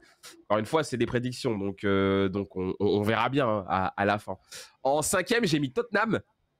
C'est vraiment pas une équipe moi qui me fait rêver cette saison. J'ai beaucoup de mal avec Tottenham, beaucoup plus que par le passé. Il y a une époque où quand Pochettino était encore là, moi j'étais presque fan de cette équipe parce que j'adorais ce qui était produit. Je trouvais que c'est une équipe qui était intelligente dans plein d'aspects. Et là, je trouve qu'on est revenu à un truc très à l'italienne, très froid. Et j'aime pas, j'aime pas tout simplement. Malgré tout, je pense que ça leur permettra quand même de se situer parmi les meilleures positions dans cette première ligue et même peut-être d'aller chercher un top 4. Hein. De toute façon, je pense que leur bataille à eux, elle se jouera au niveau de la 4e place. Peut-être plus, mais j'y crois un peu moins. Et ma surprise pour la 6e place, c'est Newcastle. Parce que j'aime bien cette équipe. Ah ouais, non, mais là, Braque, J'aime bien cette équipe. Non, mais là, Non, mais c'est vrai. Tu J'aime vois beaucoup. Chelsea 7ème, genre. Ouais, Ah je vois ouais, Chelsea t'es- sauter, ouais. Ah. Ouais, carrément. Ouais. J'aime bien. Non, mais Ah là, je te c'est le jure. clou du spectacle. Non, il y a des joueurs d'expérience, il y a eu un très beau recrutement. Non, Newcastle, ils m'ont fait plaisir. Et surtout, je te renvoie au match contre Non, mais City. tranquille, City c'est a une équipe galéré à- contre Newcastle. Mais moi aussi, Tu vois Newcastle, c'est une équipe, c'est spectaculaire. J'aime bien les voir jouer et tout. Après, je pense sur la durée, bon, mais j'aime bien. Mais c'est Chelsea quand même, putain. Ah, voilà, Ouais, enfin, non, alors Chelsea, tu fais bien de m'amener vers eux, Chelsea, moi je pense qu'ils ont fait une énorme erreur à dégager Thomas Tuchel parce que le mec était en train. Je pense que le mec tenait son équipe et le mec était en train de construire quelque chose de très solide du côté de Chelsea. Et je pense que le nouveau propriétaire de Chelsea a rien à faire là. Je pense que c'est pas du tout un mec qui est intéressé par le foot. Je pense qu'il est venu juste par opportunisme et je comprends pas les choix qui sont faits par Chelsea en ce moment. Donc je pense que cette équipe en fait elle va un peu se perdre. Ce sera peut-être pas le cas, mais j'y crois beaucoup moins depuis que Tourelle est parti. Donc c'est pour ça qu'en fait Chelsea je les ai carrément évincés de mon top 7, top 6 pardon. Donc voilà. Ok, bon après on verra de toute façon qui a raison. Alors, on verra. Ça se trouve c'est toi On qui verra, auras c'est raison. des prédictions. Il y a rien. Bon bah les amis, je vous propose très rapidement de terminer avec le Pronogate et puis derrière hein, on vous libère. On On a un jingle l'abrège en un plus. peu, non? Ouais, l'abrège un on peu. va aller vite, t'inquiète, tu me connais. Tu fais faim. Allez, jingle.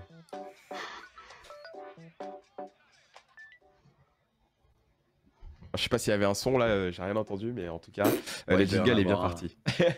Bon, on fait un récap des résultats de la dernière fois, du classement aussi. Je m'en tu peux rappelle même balancer plus. un team. Bah, moi aussi, hein, ça fait 2 semaines qu'on n'a pas fait d'émission, donc forcément, je m'en souviens plus trop. Ceux qui ont été en forme, c'est Zach, Zal et le FC Guez. Vous avez trouvé 2 résultats. Bruce, pas un seul résultat de trouvé. Mais pourquoi il y a Attention. des trucs en orange? C'est quoi en orange? En orange, C'est le match reporté. Le match n'a pas été joué. Ouais, Ah le oui, match a- merde, je suis Pour con. la Ah Reine. oui, ok. Ah, c'est Le vrai match que a moi pas c'était été une joué. sale journée. Hein. Ouais, tu t'es pas très bien démerdé. Kanto aussi, un seul résultat comme moi, hein, le Bayern. On regarde du coup le classement à jour, le classement avec les résultats, pour voir qui est premier. C'est Zal qui est toujours en tête de ce classement, de ce Pronogate, talonné par Kanto à 2 points. Le FC Guez. C'est serré à part Braque, quoi. Braque, il est loin. Bon, moi je suis vraiment pas dans le coup là cette saison. Bruce a 8 points, juste devant Zach qui en a 7. Scipion, on l'a même pas incorporé, on aurait pu. Hein. Non, c'est vrai, on aurait pu Au mettre début, hein, Scipion j'avoue. dans l'équation, ouais. On a un peu Joker spoilé. du mercato hivernal. Ah, tu veux, pourquoi pas. Si tu veux, Scipio, tu pars de là, tu commences, mais tu commences à 0. Hein. Ça se trouve, tu vas combler le retard. Hein. T'imagines? Si j'en dépasse quelques-uns, attention. Bah, hein. Braque, il a 3 Attention, points, il ça sera peut là. aller vite. Hein. Ah bah là, Ça peut aller vite. clairement, je suis dans ton viseur là. Tu Franchement. prends tu mets un combi et t'as 2 trucs de bon, t'as 4 points en un truc, ça va Ah bah vite. ouais. Non mais cette saison, c'est vraiment pas compliqué de me tracer, hein, je vous le dis. Hein. C'est très très facile. J'avoue que c'était pour- faible. Pour les matchs de la semaine, messieurs, on a choisi un joli panaché. Je me remets dessus 2 petites secondes histoire de les retrouver. Ils sont là. Lens contre Lyon, très très belle rencontre hein, à laquelle on va assister. Arsenal-Tottenham, justement, encore un choc là, très intéressant. Bayer Leverkusen et Inter-Roma. Bruce, qu'est-ce que tu as mis pour cette semaine? Je crois que j'ai mis Lens. Lyon, ils sont sur une sale série. En tout cas, depuis qu'ils jouent des belles équipes, c'est plus compliqué pour eux. Donc voilà, même si à Monaco, tu vois, ils auraient mérité mieux et ils avaient bien joué, notamment sur la fin de match. Mais Lens, ils sont tellement en confiance sur de leur force que je vais dire Lens. Ok. J'ai mis match nul entre Arsenal et Tottenham. Ça rejoint un peu ce que je disais avant, où Tottenham, match un peu casse-pipe, etc. Sûrement dominer ce que tu veux, mais qui va profiter de contre. Parce qu'on sait que c'est un match-up qui peut les arranger, parce qu'Arsenal, c'est une équipe joueuse et eux, ils aiment contrer. Donc voilà, j'ai mis nul. Bayern, bon, même ces derniers temps, ils ont du mal. Tu es obligé de mettre le Bayern quand même. Enfin, s'ils ont du mal en championnat. Et Inter contre la Roma, j'ai mis l'Inter. Pareil, même si l'Inter, ça laisse un peu de points et tout. Pour moi, de base, l'Inter est quand même un peu au-dessus de la Roma. Et en plus, c'est l'Inter, voilà. Ok. Kanto, comme d'hab, hein, tes pronos? Attendez, je crois que je suis muté. T'entends pas, Kanto? Muté, non Hop, ouais, non, je me suis muté vu que c'est la foire derrière moi. J'ai mis toutes les équipes à domicile. Le Racing Club de Lens, pour les mêmes raisons que Bruce, ils sont solides, ils font un bon début de saison. Je les vois capables de tomber l'Olympique Lyonnais. Arsenal, qui à mon sens est plus fort et plus joueuse que Tottenham. Le Bayern, parce que même si c'est compliqué, bon, on sait que Leverkusen, ils aiment bien en prendre 7 ou 8, donc ça m'étonnerait franchement pas que le Bayern en mette 5 à Leverkusen. Et l'Inter qui, à mon sens, est quand même plus solide que la Roma. Ok. Moi, je vous donne mes pronos. J'ai mis Lens face à Lyon. Lens, équipe avec beaucoup plus de certitude, plus costaud peut-être même, je dirais. Lyon se cherche encore.